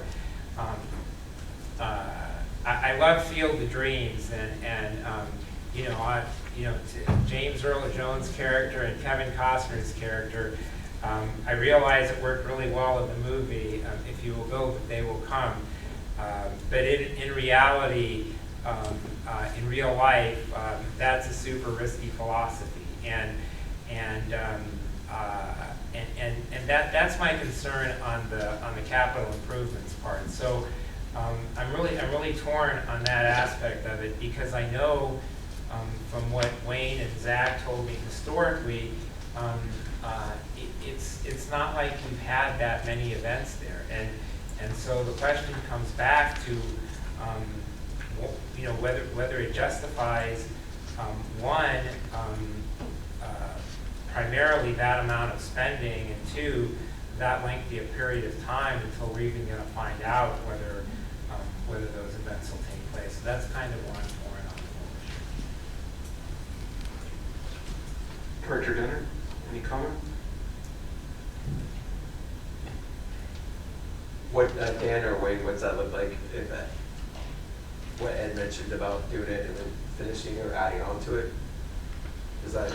Yeah, I just want to make sure everybody's on the same page on the alternatives.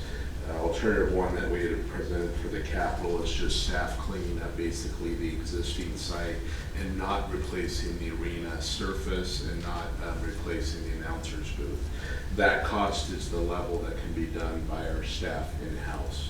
The alternative two, which was the $100,000 estimate, includes replacement of the arena, of the dirt and what's there now for what you call the riding surface, and also upgrades to the bleachers and the announcer's booth. So just want to be clear on those two different lower cost options. The first one does not get you the new surface, and it doesn't get you a whole lot of improvements to the announcer's booth or the bleachers and such. So relative to phasing this, so you would do, say, alternative 1 or 2, or maybe alternative 2, and then come later and put in the drainage system. I will ask Wayne for his opinion on that. If you were to say do alternative, 1 or 2, and then come on later and put in a drainage system, I'll ask his opinion on phasing that. I'm assuming it would be doing alternative 2 if I understand. Okay, I just wanted to be But clear. correct me if I'm wrong on that. No, you should not say that. No, yes, I was talking about alternative 2 is the simpler one. It is possible to do it. It depends to what extent. If you were going to go at option 3B as the ultimate, I would say that you'd probably be wasting a little bit of money trying to go at option 2 as an interim, because most of that material is going to be pulled all the way back out when I reconstruct, because I'm going to raise the entire site 12 to 18 inches with that new curve. If you go with the option 3A, it's completely level. Most of the material I can just push off to the side, do my trenching for the storm drain system, put in the catch basins and perforated pipe in the drain system, and then push the material back over it. So you won't be losing as much. Both options are 3A and 3B, about the same cost. Just 3A has a more extensive storm drain system, and 3B is a raised one that seems like everybody preferred, and even the experts I talked to preferred that one. It's more guaranteed that it's going to work. Hope I answered your question. Wayne, when you say wasting a little bit of money with going with alternative 2 and then possibly going with one of the alternative 3s later, a little bit doesn't tell me a whole lot. What do you mean by a little bit? Well, what I'm talking about is when I raise the site 18 inches, all that material I put into place, good grinding material, I'm going to leave it there. It's easier for me to construct on top of it. To pull it out, bring import soil in, to build the curb and raise the site 12 to 18 inches, it's kind of tough. I'd rather just build on top of it. So how much extra money are we talking about? I would say that I need $100,000 to do option 2, and to be honest, it'll probably be $300,000 to do the improvements later. Fine, thanks for that. I look back, the equestrian center has been there for over 30 years as part of the district, and we really haven't invested over the 30 years in the equestrian center, and that's why we find ourselves where we are today, needing to make these improvements. And at our last board meeting, we added $5 million in budget items, and I think that we should look at the equestrian center as a real recreation facility to service a lot of kids and horse people, and not just in this community, but throughout maybe other communities that would be coming here, just like the BMX folks or whatever their interest is. So I'm really very positive on doing the right thing for the equestrian center. It's been here, like I say, for over 30 years, and we haven't really paid much attention to it that I can recall over my years on the board. And so I'm very much in favor of the agreement, but I also am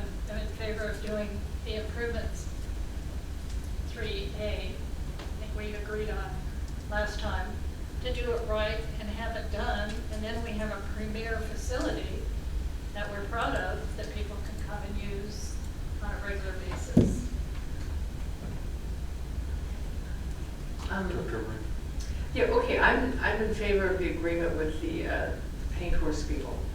I would like to know what a paint horse is, though. It's a breed of horse that has the, like the Indian Spot. pony colors, the 2-color horses.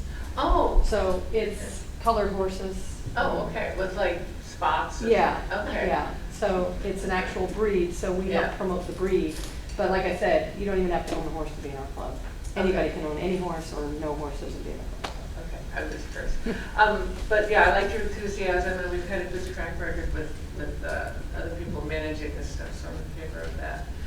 On the improvements, I'm leaning toward 3B. I think that's a good one. I like having the raised surface because we have some redundancy there.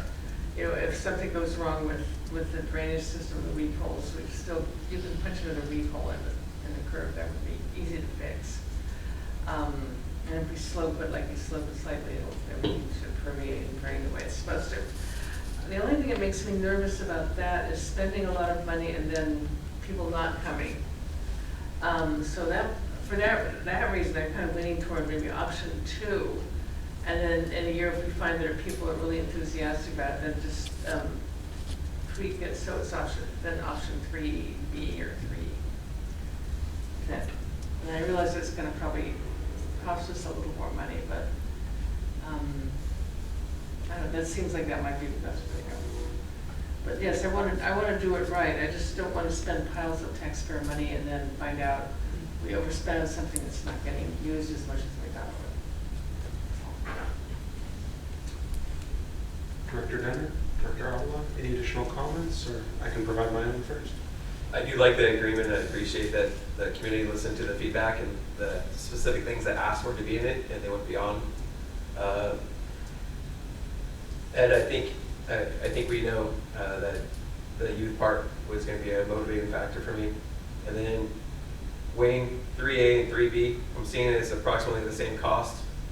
Yes. And you're the expert in this. What would give us less long-term maintenance issues? To build them outright, 3B.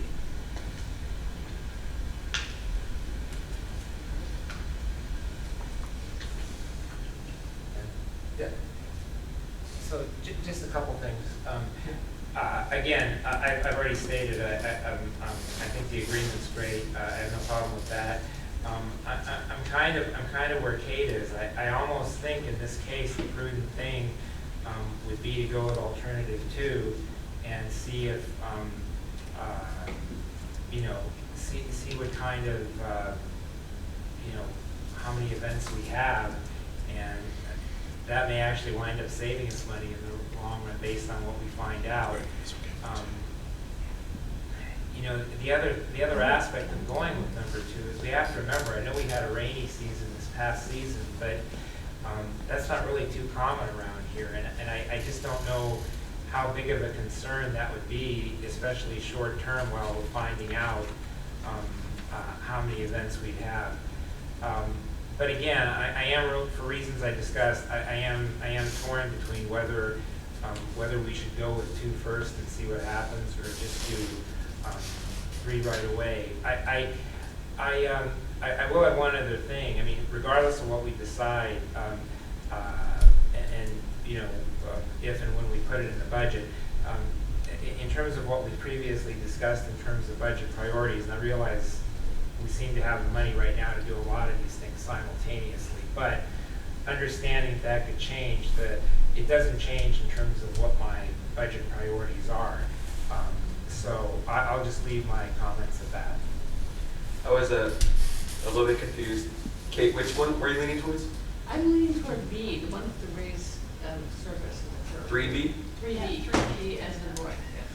Okay, I may have misunderstood. I thought you were saying 3B is the preferred final solution, but I thought you were saying 2 prior to that. 2, I was leaning, well, I'm kind of torn as Director Avila. I like the idea of getting all done what's being done, but I worry about spending all that taxpayer money on something that probably people are going to use, but it hasn't been used for so long. Let me ask a question. If we do the 3B with the ultimate improvement, will that increase the participation and use of the facility over doing number 2 minimum? Yeah, I think it's it actually draws more people having it done right. That's my concern. But that is If we- speculative, right? I mean, Yeah. it Well, could be minimal. The number 2 option will not give us wintertime use. Oh. So it restricts the amount of use that we can use the Yep. facility. In winters where it rains, I mean, if we have dry winters, as we most often do, then it wouldn't affect it. People won't book it if they think that the shows will get canceled if the footing is bad. Because they're investing a lot of money to put on an event, and if there's the risk that the event will get canceled because of the weather, or because even if the weather's the week before that the footing is damaged by it, they're not gonna book it. So when this facility was running at its heyday, it was booked all the time during the months we could use the facility.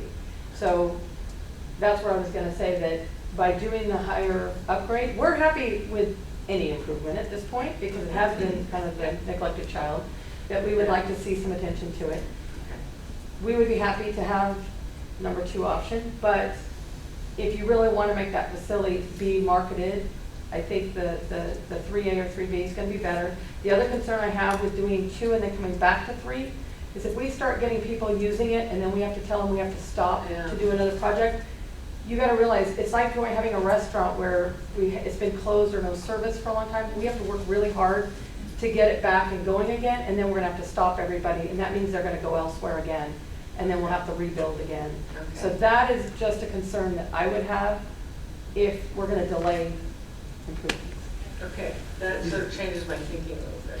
So the improvements benefit long-term, is what you're saying. Yeah, and if the facility is set up properly, the amount of maintenance we're going to have to do long-term will be a lot less because we're not going to have as much wear and tear on the property by weather. I want to throw out some of my initial comments, and it'll end up with a question for you, Dan. Relevant but irrelevant. I'm allergic to hay, but I grew up, so being around horses it impacts my ability to breathe air. I'd like to know if that's going to be like, you're going to ask legal counsel if you have to abstain or something. But I did grow up in a family of equestrians. My parents had horses growing up. I, despite inability to breathe, did spend plenty of time at nearby facilities and very much was aware how involved the regional equestrian community is. Grew up with friends in Simi and outside Simi who have horses both at their own houses and stable in the nearby region. My parents are included in that, I believe, still to this day. So I do think, as I've stated before, my belief of if we're going to do it, I think we should do it right. I do think doing a half measure ends up costing us more, but I think, as you just alluded to, I think it also costs the community more in the long term. Of you put all this investment in growing the community, and then there can be trip ups through that. But I think more importantly, spending, obviously these are all estimates, but $100,000 on alternative 2, especially if we started it now and it potentially opens in March, or it's being worked on during winter with the possibility of rains, and then we open it, it's delayed longer than 6 to 8 months, and then it just, I think it ends up being in the mud regardless, and never gives the equestrian community or the center an opportunity to actually thrive by giving it the resources it needs to see it. So that being said, my concern is not the equestrians show up. I think given a little bit of time, I think the equestrians will show up from the local area and the region itself. My question ties to Dan. I do see item 9B, which is a request for funding for one of our other major projects. My question ties to, do we have the funding to do this right now or in the foreseeable future, because we have so many capital projects, so much money in motion?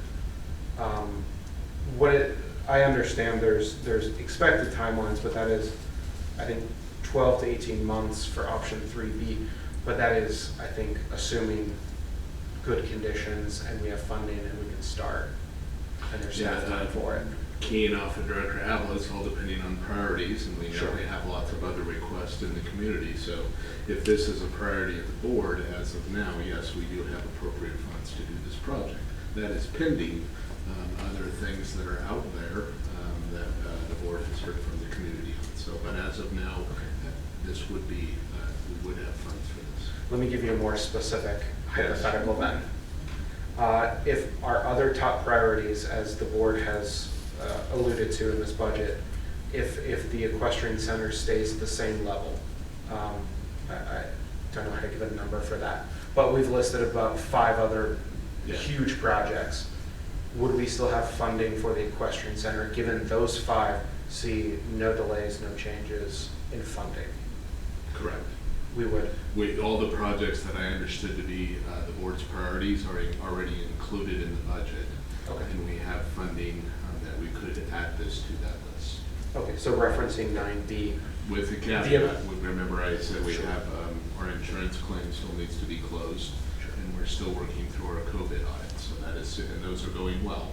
So that assumes with those things, we will still have funds for this and the other things that the board said they're interested in. Okay.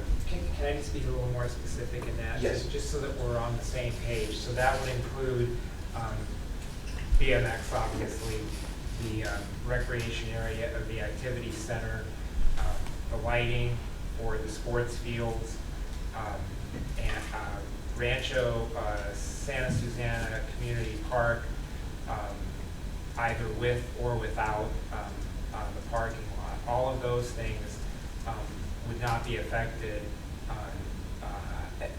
All of those things would stay priorities and would not be a factor in this. Correct. Subject to final October review, giving those 2 other variables that we are aware of. So yes, all those other things would stay funded and fully funded at what the current cost estimates are, yes. Vice Chair Freeman? Yeah. I'll move to, we accept the agreement, and 2, that we move forward with the proposed budget item of the item 3B. I have a request from staff. Yeah, and the agreement's a draft right now. We got to bring it back in the Park District's form and get legal review on it. So the official agreement will be coming back to you with, you know, in the proper form. So the motion would be in to concept. direct staff to move forward to put it in an agreement. Okay. Yeah. So I approve in concept and direct staff to move forward to complete the agreement and then go for item 3B for the budget. I'll second that. Director O'Brien has the second. I do want to discuss that motion before we vote on it. Okay. Director Denner. So if we're going to go with 3B, my understanding as I vote for that would be that we're planning to use the facility. So if later someone comes to us and says, you know, we appreciate if you only do 12 events a year, that'd be really nice. Well, that's not what we're funding. We're funding the facility to be used as much as possible within reasonable limits. So I'm voting for that because my understanding is we're going to use as much as we can for the community. Yeah. And I would echo that the equestrian center existence should hopefully not be a surprise to anyone in the vicinity. I know I live up the street and I'm aware that it exists despite its lack of use at this time. Director Arnold? Right, and I will support the motion. I do want to make one comment for prosperity's sake and one just to make sure people know where I stand. I am concerned, even though I am going to support the motion, I think the equestrian community has done a great job of presenting this. I think our staff has done a great job. I am concerned that going with the over $300,000 budget isn't going to pay in the long run. I think it could wind up being a financial mistake, so I am concerned about that, but I will support it nevertheless. And of course, with the understanding, as I've emphasized, that our priorities list in terms of the budget does not change. I do appreciate that you brought up the priorities list because putting this into the budget is not the same as redoing our priorities. And if those other things become more expensive because outside groups say, oh, that's a nice project, but, well, they should know that they're taking an action that impacts the budget and here. So although we're voting for 3B, if it comes back to us and those other projects all go up in cost because people keep saying, not by my house. So go ahead and do that, but make it more expensive or do this other thing to it. Then we might have to come back to it and fund it at a different level. That happened. Chair, if I could make a suggestion, just Yes. to be clear on the budget priorities, if the motion could include bringing it back as a part of the budget, and then I can look at the numbers and the priorities. There's some issues that have come up more recently, specifically regarding to pickleball.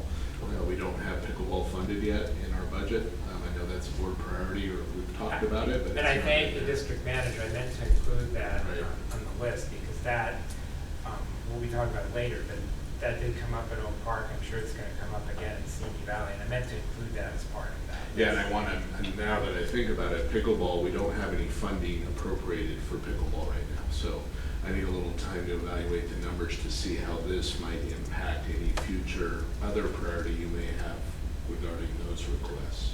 So I didn't want to miss that. Vice Chair Freeman, you made the motion, are you okay with those conditions? Yes. Okay. The only other advice I would give again is to talk to Richard Lemo about promoting the club heavily. He is fantastic, great at his job, and can most certainly help.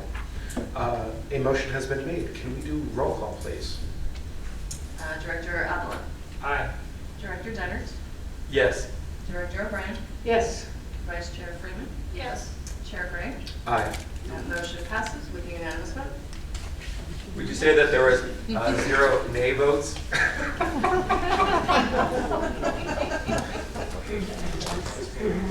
Right, we have a short recess. Yes. Calling recess at 8:26 p.m. We will return in approximately 5 minutes at 8:31. Thank you. Restarting at 8:35 on item 9B, adoption of resolution number 2061 authorizing submission of the 2023 Land and Water Conservation Fund grant application to complete Rancho Santa Susana Community Park Phase 4 project. Yeah, Chair, very briefly, the board approved a resolution last year, and we applied for this certain grant, this grant funding source for some up to $3 million for the Rancho Santa Su project. The project was denied, or what didn't score well, didn't meet the criteria last year. We did resubmit the grant this year. As a part of that process, some of the language in their grant form or their resolution form had changed. So they wanted us to re-adopt this, basically the same resolution we did last year in support of this year's application. So staff recommends that the board adopt this. It's a requirement of the grant to allow us to move forward with our application for the grant funding for the project. Any board questions at this time?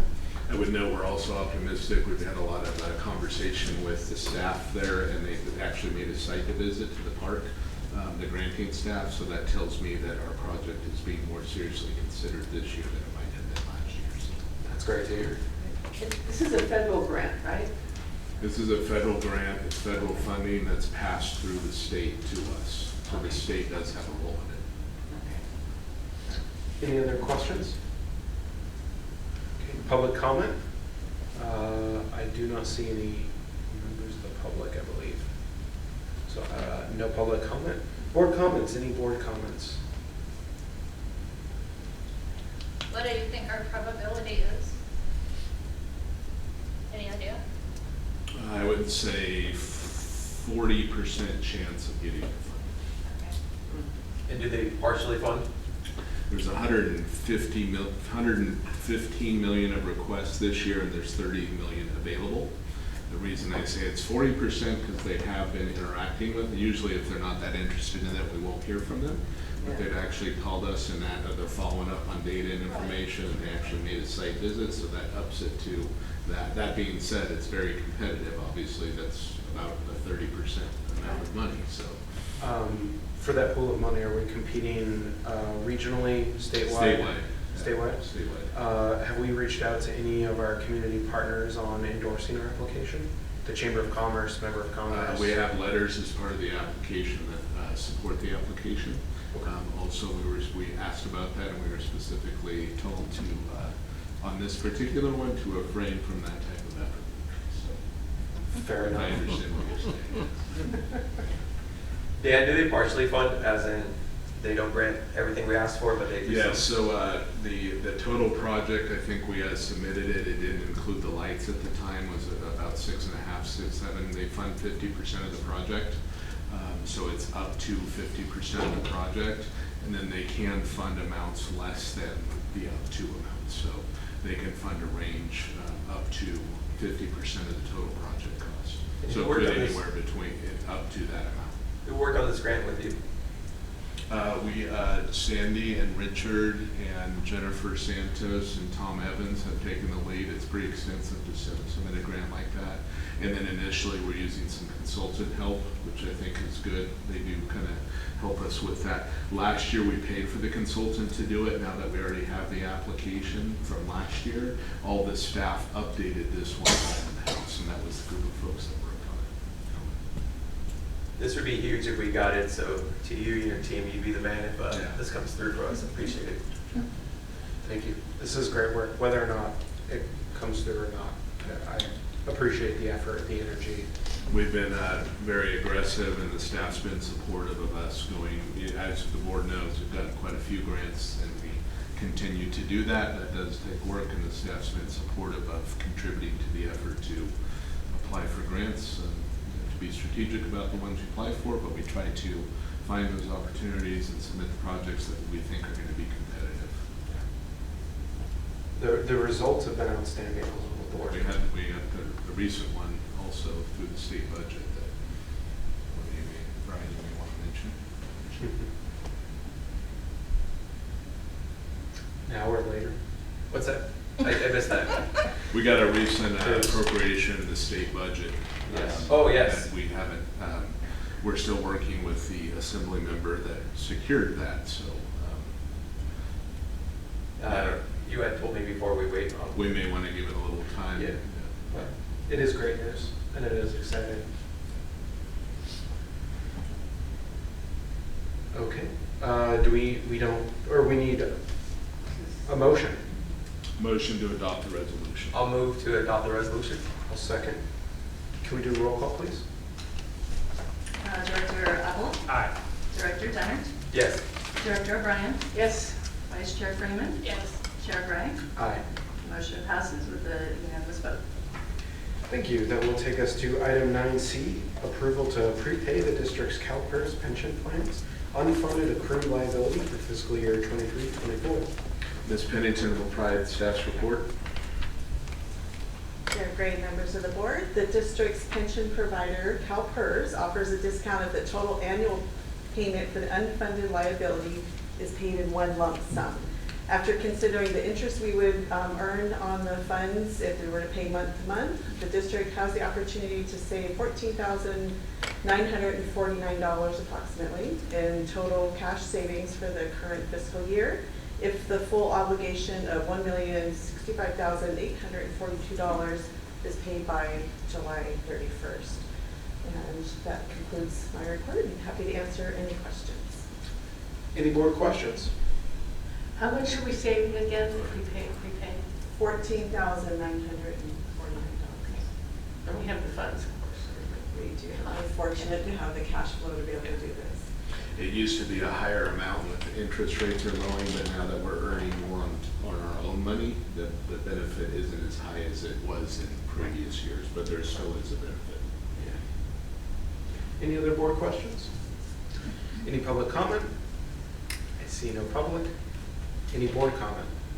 Just, I think it's really great that staff watches out for these opportunities, and that we're in a position to take advantage of it. I think that's what's amazing, because every $14,000 adds up. So, good job. Thank you. And thank you for making the board look good. Always. Thank you. Any motion? I'll make the motion. I'll second. Can we do a roll call, please? Director Evelyn? Aye. Director Dennert? Yes. Director O'Brien? Yes. Vice Chair Freeman? Vice Chair Freeman? Yes. Chair Gray? Aye. The motion carries with unanimous vote. Thank you. That will take us to item 10, written communications of note. Staff has none, Chair. Any board written communications of note? All right, that will take us to item 11, reports by board members. Director O'Brien, would you like to lead us off? Yes, I will lead off. Let's see. I attended the Oak Park Pond repair dedication, and it's really nice to have a little multi fiber work done. And I guess we're still dealing with the insurance on that, are we not? Okay, that'll be a while. You don't know. Couple months. All right. Okay. I went to both of the garden therapy sessions at Strata Historical Park, and I found it very informative. The first one was drought tolerant plants, and the second one was about taking out your lawn and putting in like ground cover. And I found both sessions very informative, and I'm hoping that they will continue. The only thing I'd like them to do differently is make the presentation available in PDF format. That would be nice. Then we can refer back to it when you're home, looking at your dried out lawn. I think that'd be good. I was at the Simi Valley, the Stratton Park Historical Society meeting, and one of the neat things we're thinking about doing is doing a blacksmithing presentation. So you'll be hearing more about that, and there's a bunch of other things too. But they're chugging along, having all kinds of events. And anyway, I'm going to let Director Freeman talk about that a little bit more. What else did I have? July 4th was great. I was really enjoyed that. And I just got back from Memphis, where I went to a thing called Freedom Fest, which is sort of a public policy forum, last several days. And it's kind of like a lot of the presentations are about thinking out of the box in terms of like public policy and investing. I found it really interesting and informative. I'm looking forward to going next year. They do them every year. I also got to eat some barbecue and listen to blues, so that was not a total bus theater. And that's my report. Vice Chair Freeman, would you like to go next? Yeah. Again, the Oak Park event I thought just was really special, and Jennifer did a great job. Sorry you weren't there, Wayne, because I thank you too for getting through all of the permitting time it took to get to where we were. And I think the community was really happy and very, very pleased with the end result. I mean, it is absolutely beautiful. I mean, it is really, really beautiful. So I was wondering, under this structure, are there tables and chairs there, or was that normally, or was that just for that event? Take a look at the gazebo. The brand new gazebo, there are picnic tables and chairs underneath it. Yeah, there wasn't at the grand opening. There will be, or there are already since then. But I mean, if somebody goes there for a picnic, is there a table or? Yes, yes. There is. And that gazebo was already, there's already been interest in renting that gazebo already at the Oak Park Community Center. So Okay, so the public can just wander in and use it? Yes. Yeah. First come, first served. It is really a magnificent job you did, Wade, really. With regard to the Strata, we're going to meet separately on the proposed blacksmith presentation, because there are some things that the permitting issues and how we would move forward. We went over all the maintenance issues, and including the store sign. I mean, there's just every month there's a list of things we review. I do want to ask this board to send a letter to the city thanking them for the grant for $12,500, which went to the Strata effort to digitize the history, and that is a big deal. They've been trying to get the money, and the city made an allocation out of some other funds for $12,500. So if we could send them a thank you for that, that'd be great. I noticed, and I don't know if all of you know, I just happened to look at my chamber announcements for the month of July, and the chamber is having their mixer here on July 27th, in case people didn't know about it. It's at 5:30. So I think it's great great that we're hosting it, and that's July 27th at 5 o'clock, excuse me, 5 o'clock. That's it. Chair, if I could, point of clarification, the grant was to the Historical Society, right? Right. Not to the Park District, so you'd Right, like us just to write a it letter was on thanking behalf them. of the Historical Society. It's up to you guys. Somehow I just think we need to acknowledge that. We do. Yeah.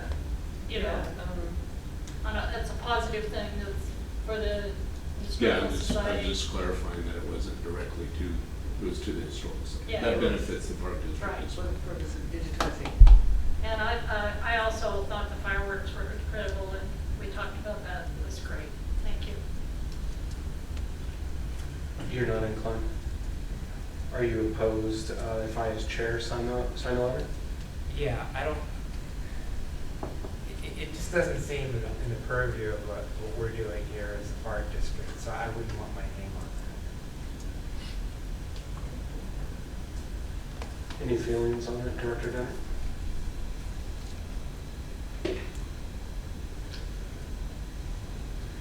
If I sign it as chair, not including the board, would you distinguish that? that. Is my microphone on? Am I projecting? Is it Okay, green? now I've got it green. I'm just not thrilled with the idea. I mean, sure, if that's the way to solve it, that's fine. I guess so. You're talking about the thank you letter? We're talking about the letter that Yeah. you'd like to Well, send. I mean, why wouldn't we thank the city? On behalf of the Stroughton, it benefits the district because it's an item we don't have to budget. Yeah, I'm not really sure what the problem is. Right, this isn't even on the agenda. Yeah. Yeah, it's, Let's talk later. Director Denner, would you like to go next? We had an Oak Park committee meeting, and Dan, I'm only bringing it up, one small thing from that, because knowing Wayne and how much he does, he might get it done before you report out for that meeting.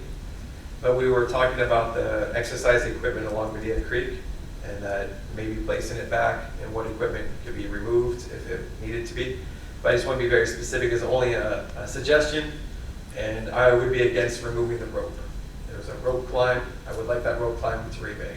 So if somehow that happens before we report out, please leave that climbing rope there. Lots of kids, including my own children, enjoyed climbing a rope, and I think it should stay. The 4th of July was awesome, and I know that when we did not have fireworks, you had strong feelings of that, and I'm sure you and we all agree it's good that it's back, and it was fun to see the community out there and having a good time. I went to a meeting of the Santa Monica Mountains Conservancy. It was at King Gillette Ranch, and one thing that I spoke about was in Malibu there are public beaches open to all of us. They're owned by all of us, but there's been a conflict. The city of Malibu has been taking down public signs telling you where to park and that you're allowed to go there, to make it harder to figure out how to get to the beach that belongs to all of us. So I appreciate our partnerships with us, MRCA and the Santa Monica Mountains Conservancy, doing their best that we can all go to the beach and enjoy and explore new beaches.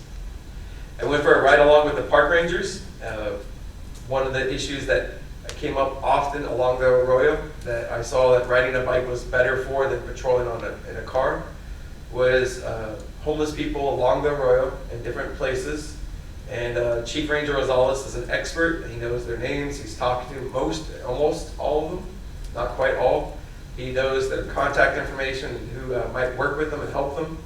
But when they do bike patrols, it's so much easier to access places than trying to drive a car along the arroyo and also encounter people.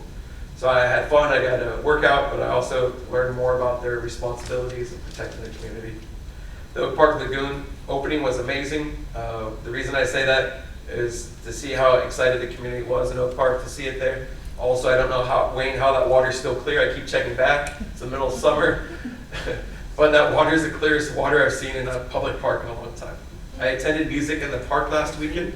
I appreciate that our staff goes out of their way to try to find new and different types of offerings for our community.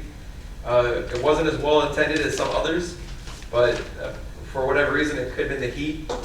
I do appreciate that our staff is willing to take chances and try different things. And then, Kate, you mentioned Freedom Fest. I'm excited to know if there's any things you bring back to it, any way we can increase freedom in our parks. So. Yeah, there are all kinds of ideas, and I could probably come up with a few things we could do. I'm looking forward to that. Okay. And then lastly, I'll explore this later and bring it to the board's attention, but I just want to point to the California Child Outdoor Bill of Rights. It's a very specific thing, and Dan, I think I could, as mentioned earlier, just have you send it out to everybody so they can look at it, not with commenting on it, but much of it is just basically what every child should be guaranteed in California in the outdoors by the time they get to high school. And I thought it was just not just a document that was specific, but as a wonderful guiding document as far as a vision. So like, what's a vision for after school clubs? A safe place, fun, get a snack, get some homework done, but also like what we do to fulfill that. It's almost like not a policy document, but a vision document that we could copy and paste, but we could look at later. And that's it for me. Director Hovelo, would you like to go next? Absolutely. Most of the comments that I was going to make about BMX I made during the budget portion of the meeting. There is one area that I do have to discuss.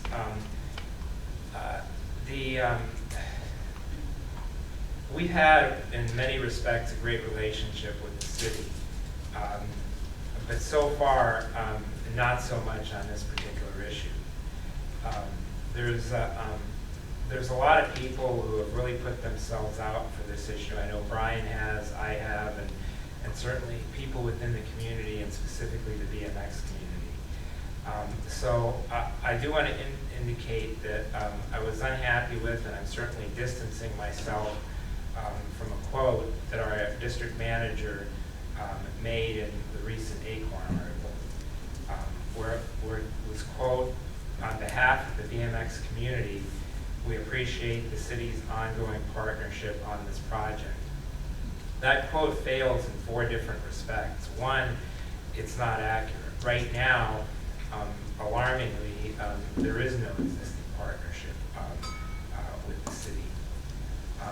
2, it wasn't authorized by our board.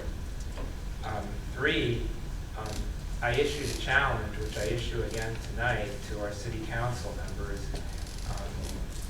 and a prediction that goes with that challenge, and that is whether it's our park board members, community leaders, members of the city council,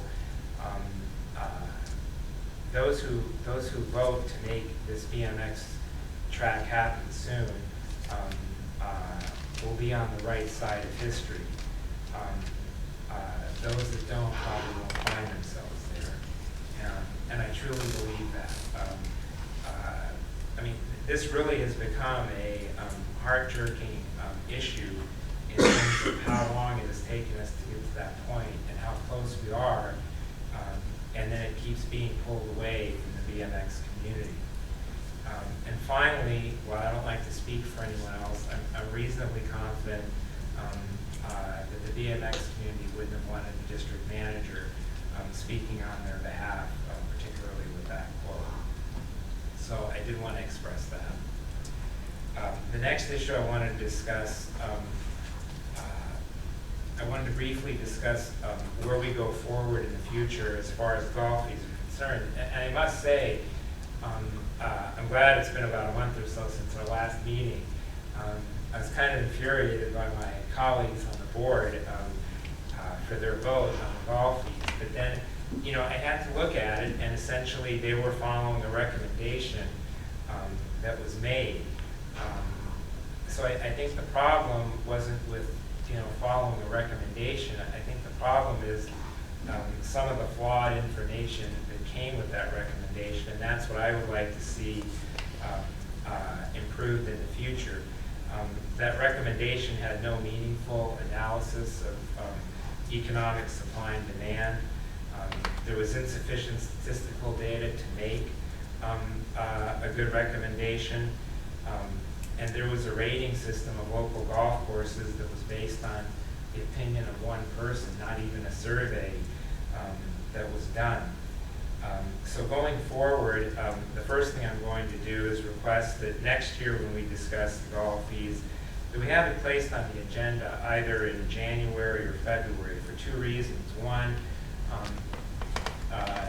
if there is any changes to the rates, they should probably hit at a time when we have peak golf, and by starting earlier, that gets us there earlier. And the second reason for putting it on then is so that we have more time to make a reasoned decision that's based on good data.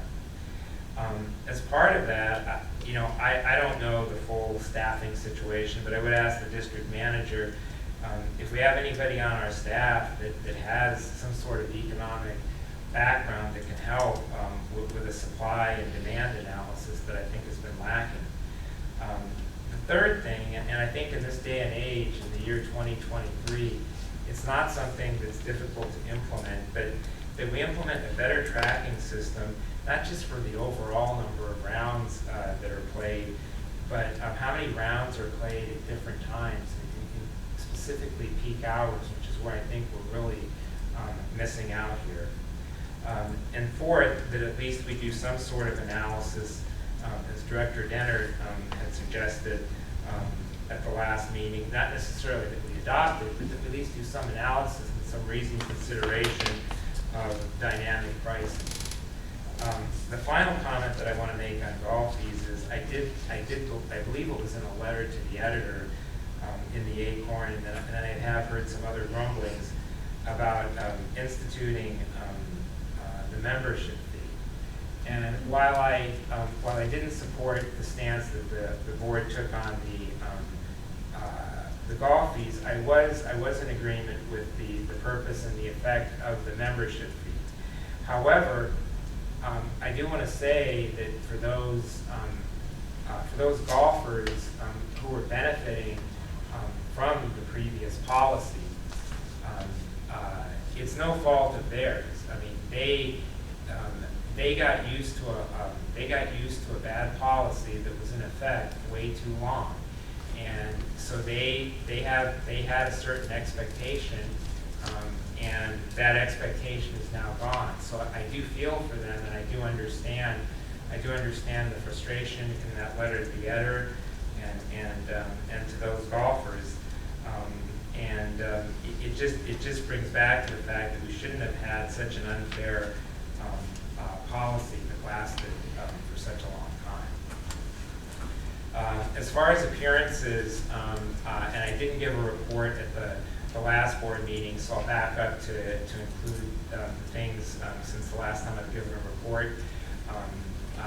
Brian Dennert and I were at the city council meeting where a large number of people from the BMX community attended in June.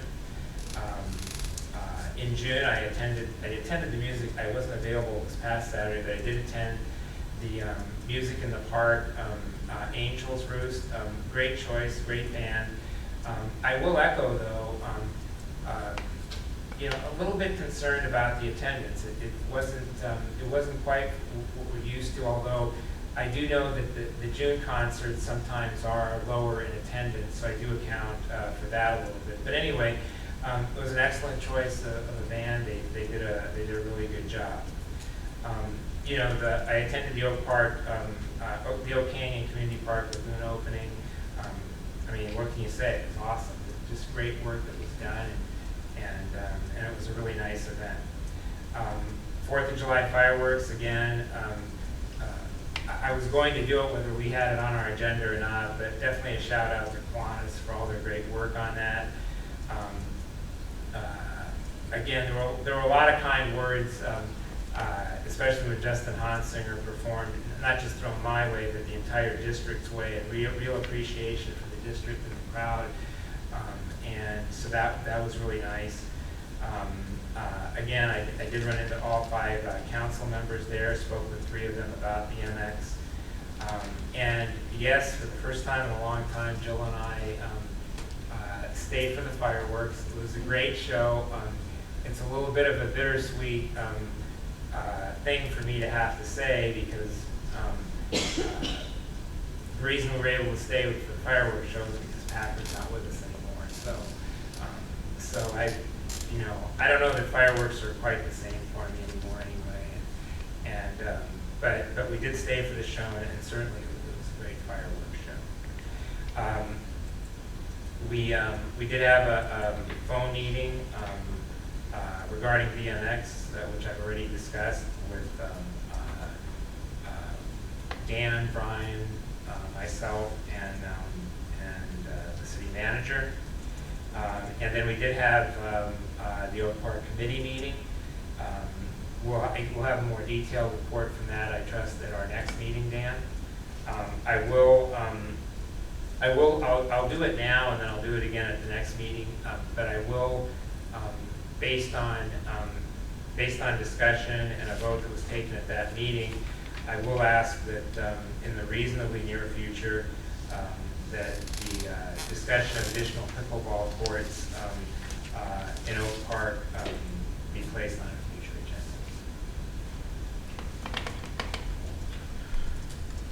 Okay, I will quickly start off my report saying I did not go to Monday's city council meeting because the BMX community was able to get a presentation for 2 weeks from now.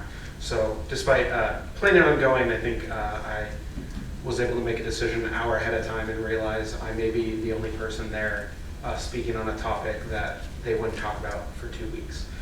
So I fully plan on being there on the 31st and make public comment regardless on supporting the BMX community and any other timing that may come up in the meantime, and what I think will be best for the district from my point of view.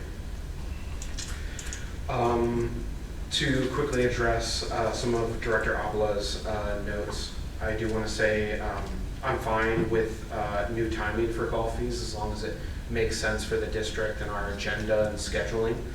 If we were to discuss that in January, February for any changes, discussing golf fees at another point in the year, I think is fine, as long as it makes sense.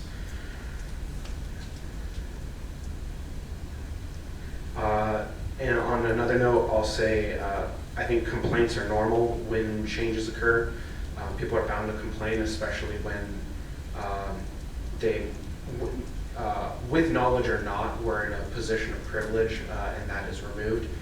They're bound to complain. It's upsetting the status quo.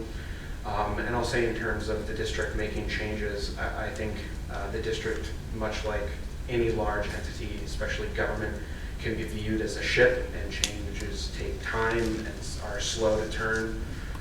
So while I completely support our decision, and I did so when it was first brought to my attention, I gave direction that I think that needs to change, and I don't think that is fair to the public, and we're a public entity.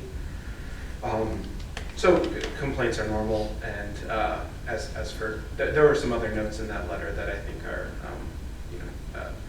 irrelevant, where the board of directors is elected by the people of Simi Valley and Oak Park and any other unincorporated areas. And I feel perfectly comfortable explaining to voters why we made the decision we did. Excuse me. In addition to that, I do want to say, in opposition to one of your comments, I do think it's fine for the district manager to have said what he said. I think the district manager was being diplomatic and talking in a greater extent about a partnership. While I agree we have not gotten the answers that we'd like from the city, and definitely not the timing, the continued communication, and I think the greater partnership that we have with the city of Simi Valley, I think is vital. And I would view the district manager's comments in light of maintaining a long-term professional relationship with that. And so I am fine with you saying we appreciate the city's thing,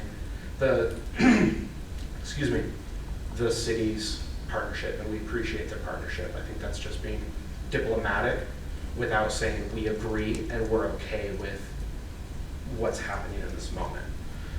And then on another note, I do want to say I also disagree. I think the golf report was well done.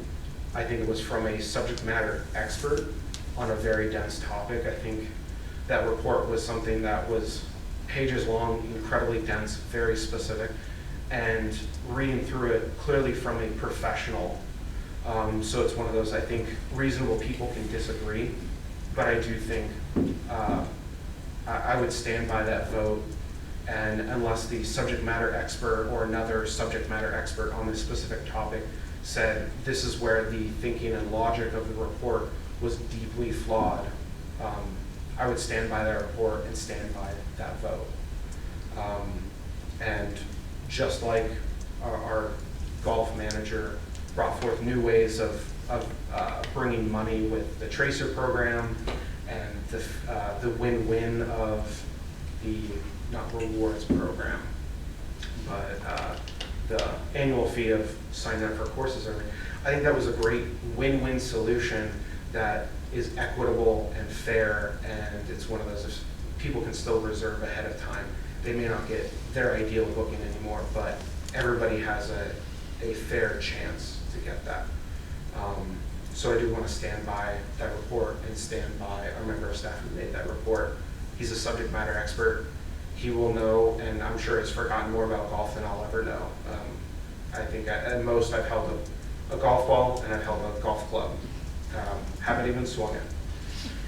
And then following further in my report, attended July 4th, saw the board there, saw members of staff, had great conversations. I want to thank staff who came up and had conversations about their family, how excited they were to be involved, their pride in the park. That was all great to hear. I love it when staff come up and talk about anything and everything relevant to the park district or not. So I do want to say thanks for staff who came up and chatted.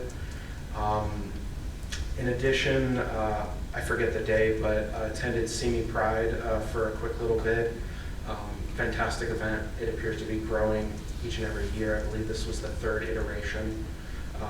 Hoping that it continues to grow as the years goes on, and word starts to spread. I think that's an important event for the community at large.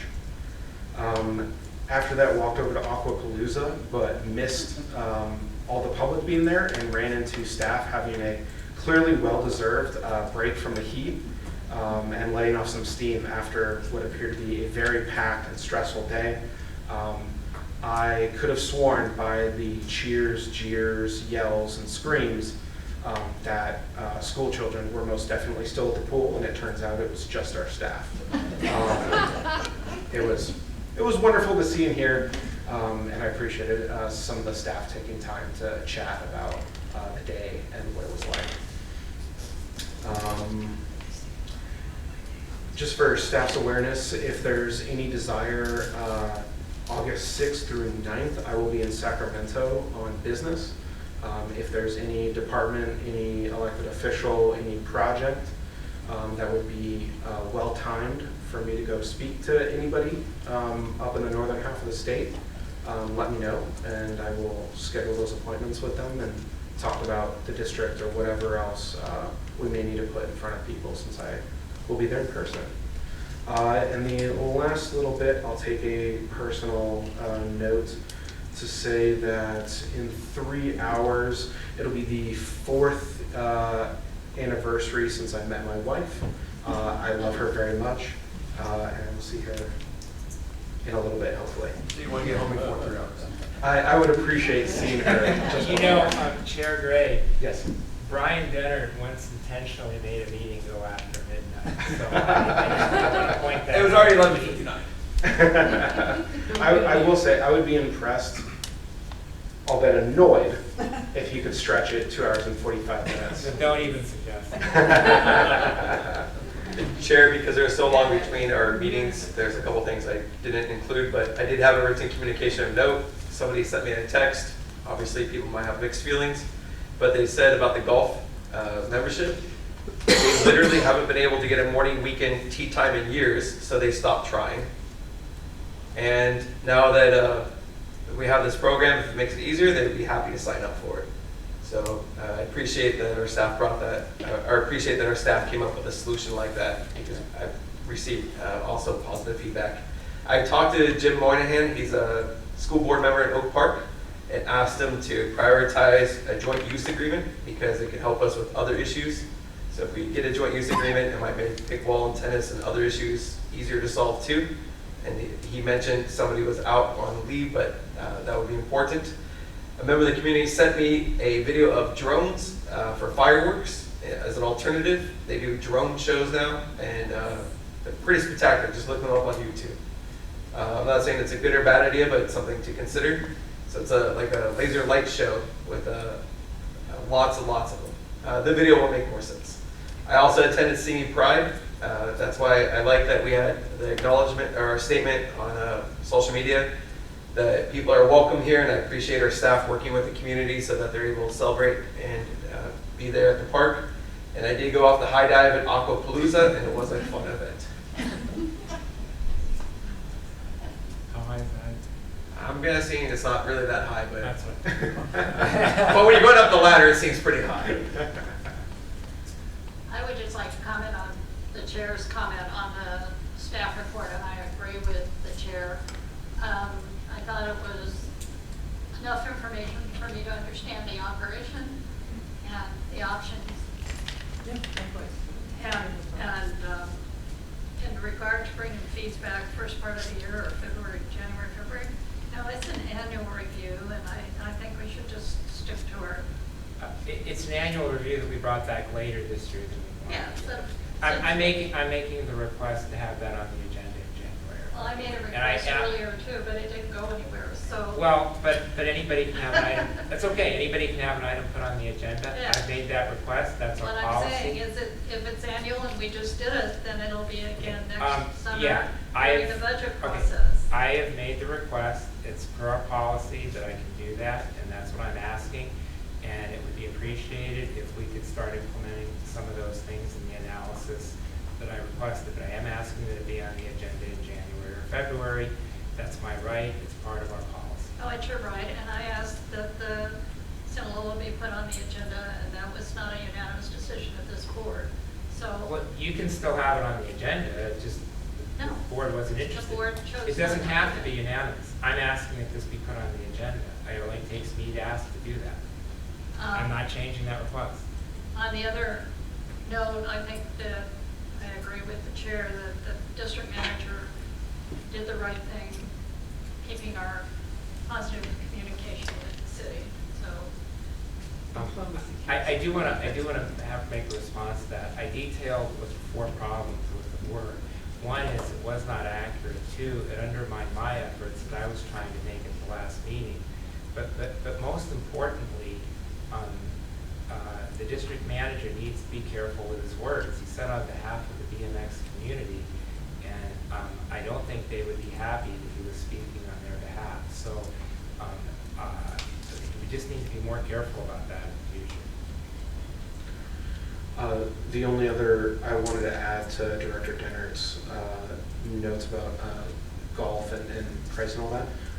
As the program is instituted, it'd be great if we just got brief reports, probably during the district manager's update, on how that's going, general feedback. Like how many people signed up? How many people signed up, general rumblings here or there about it. And that would also, I would also include that as the tracer program. Just, it doesn't need to be every meeting, but it would be nice to hear as those things are instituted, how's it going? Are we meeting expectations? Is there something we should do differently? Do we need to advertise it more? Whatever we need to do. I just wouldn't want a little bit of negative press to impact kind of as we bring that program to life. So if we need to, I just want to make sure we're keeping an eye on the ball.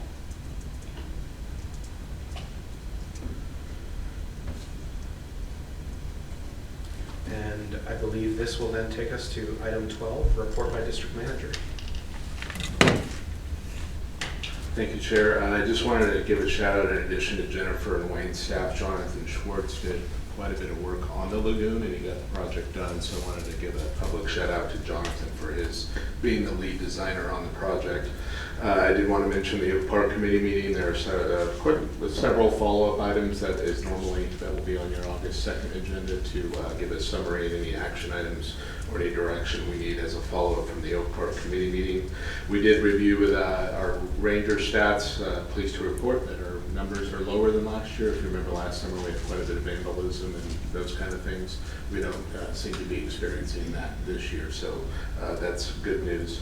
We are working with the rangers on an ID. It's just an additional pool tool. Doesn't require board approval, but it's a program where they can better ID folks that may not have IDs or things like that. So we're working on that improvement within the ranger program. That'll be a big help to them. We have just closed a new ranger recruitment. We have a list of new candidates that the board will recall. We have 3 full-time rangers now. We did a recruitment last time for 2, and we ended up getting 1. We did make an offer on another, but that person didn't accept, so we did wait a little bit, and we're going to be reviewing a pool of candidates again for the 3rd ranger position. By way of follow-up, Mr. Miller and I are meeting with the folks from the school regarding their idea for some kind of recognition at the Rancho Cini pool, so we'll be meeting with them to understand the request better. I did, by way of follow-up, want to note that we did get the picnic tables installed at Burlwood. I believe there was a gentleman here a few meetings ago that had requested that. I want to thank Robert and his crews for getting that done. Those picnic tables were received and have been installed, and an additional one put in. And then finally, we've had some recent concern regarding playground equipment. We did get some playground equipment in. It wasn't all of it that the way we're expecting. Any of that we got in, we're currently deploying that and getting that out in new slides and things like that. But if you see that some of it's still not there, it's because the manufacturer hasn't delivered the total order yet. So I know the crews are working hard. We know that's a priority, and we continue to do that. Regarding your next board meeting, August 2nd, we're going to, Director Gray had asked for us to review the geese issue at Duck Pond. Rancho Cini, we had talked about a program for that. We had I think a 5 or 6 point plan. We're just going to bring that back and report out on how that is going at Duck Pond per Director Gray. We will have the other public hearing for the budget regarding focused on kind of Oak Park area projects similar to tonight. The Birdie Bar contract is coming up in the next 6 months. We do have the option to either go out to bid or not go out to bid on that. So I'm planning to bring an item to get some feedback from the board on whether or not they would like to bid that out, or we want to extend our existing agreement that we have with them. But I'd like your input on that. I thought they had extended that earlier, about a year ago. Yeah, that was the year extension. But yeah, I think we had, I don't remember, Really? it was like a 3 and 2 1-year extensions or something. Yeah. But we're at the end of the term of the full contract, so, yeah. We'll have this policy update following up on negotiations on flex pay and childcare. I expect potentially that we'll have the MOU with the school district, the long-term MOU regarding the grant program, the granting program through the school district, the ELOT program they call it. We may have that on your next agenda, and that is what we have so far for August 2nd for the board. With that, I don't expect any committee meetings other than the regular Historical Society meeting at this point, and that concludes my report. Dan, a point of clarification. You mentioned for the Ranger program, there's going to be an ID program for Yeah, I'm helping sorry, I Rangers. said that quickly. It's just a tool if people don't have driver's licenses or other things. It's a tool they can use. It's basically kind of a fingerprinting system so that we can identify individuals that are in the parks. That's important because the person's ID is very important for various offenses and different things. If they're causing problems in the park, we can get a read on who that person is and also identify if there might be, need to be addressed in the moment, so to speak. So. Just because I'm not familiar with it, once that program is instituted, the fingerprinting, is that by request? Are we requesting an individual to take their fingerprint? It's a little tool. It's a mechanic or an electronic tool in the field, and just like an officer would request an ID, if they don't have an ID, an officer has the right to request a fingerprint of that individual.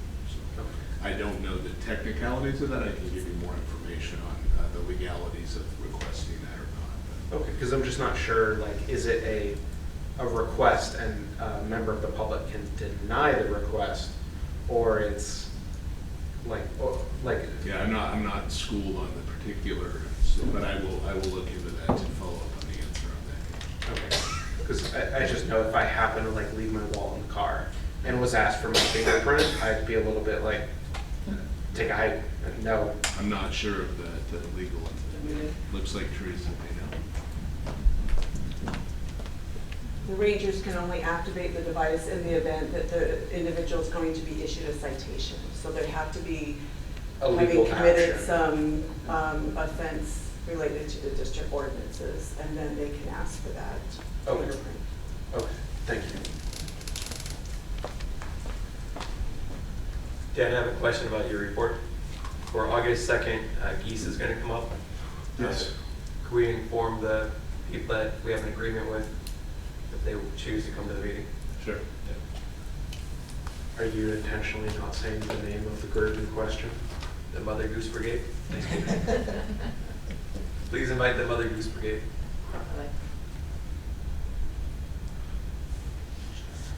Okay, that will then take us to item 13, closed session, of which there are 6 items that need to be read off, and I assume there could be reportable action. There could be, yes. Okay. Oh, Can you, oh, it's okay, I was about to ask you, please read some of these? Thank you. There are, as you said, there are 6 items. The first item is closed session pursuant to Government Code Section 54956.95.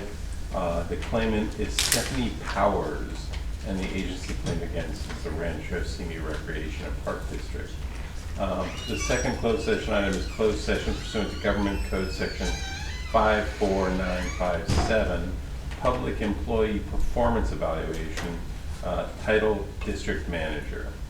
The remaining 4 items are closed session pursuant to Government Code Section 54957.6, Conference with Labor Negotiator, and the agency negotiator is the District Manager and Director of Administration in all of them. Item C, the employee organization is the Rancho Senior Recreation and Park District Middle Management Association. Item D, the employee organization is the Rancho Simi Employees Association. Item E, the employee organization is the Maintenance and Grounds Association. And item F, the employee organization is unrepresented employees.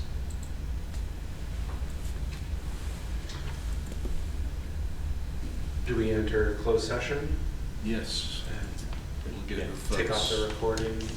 There's nobody here to make comments, so you do look to see if there are comments, but we don't have it. Recording stopped. We are back in open session. There is one reportable item. On item A, the board unanimously voted to accept the claim. Thank you. That will take us to item 14, adjournment, and we will adjourn at 9:56 p.m. Thank you all very much and have a good evening.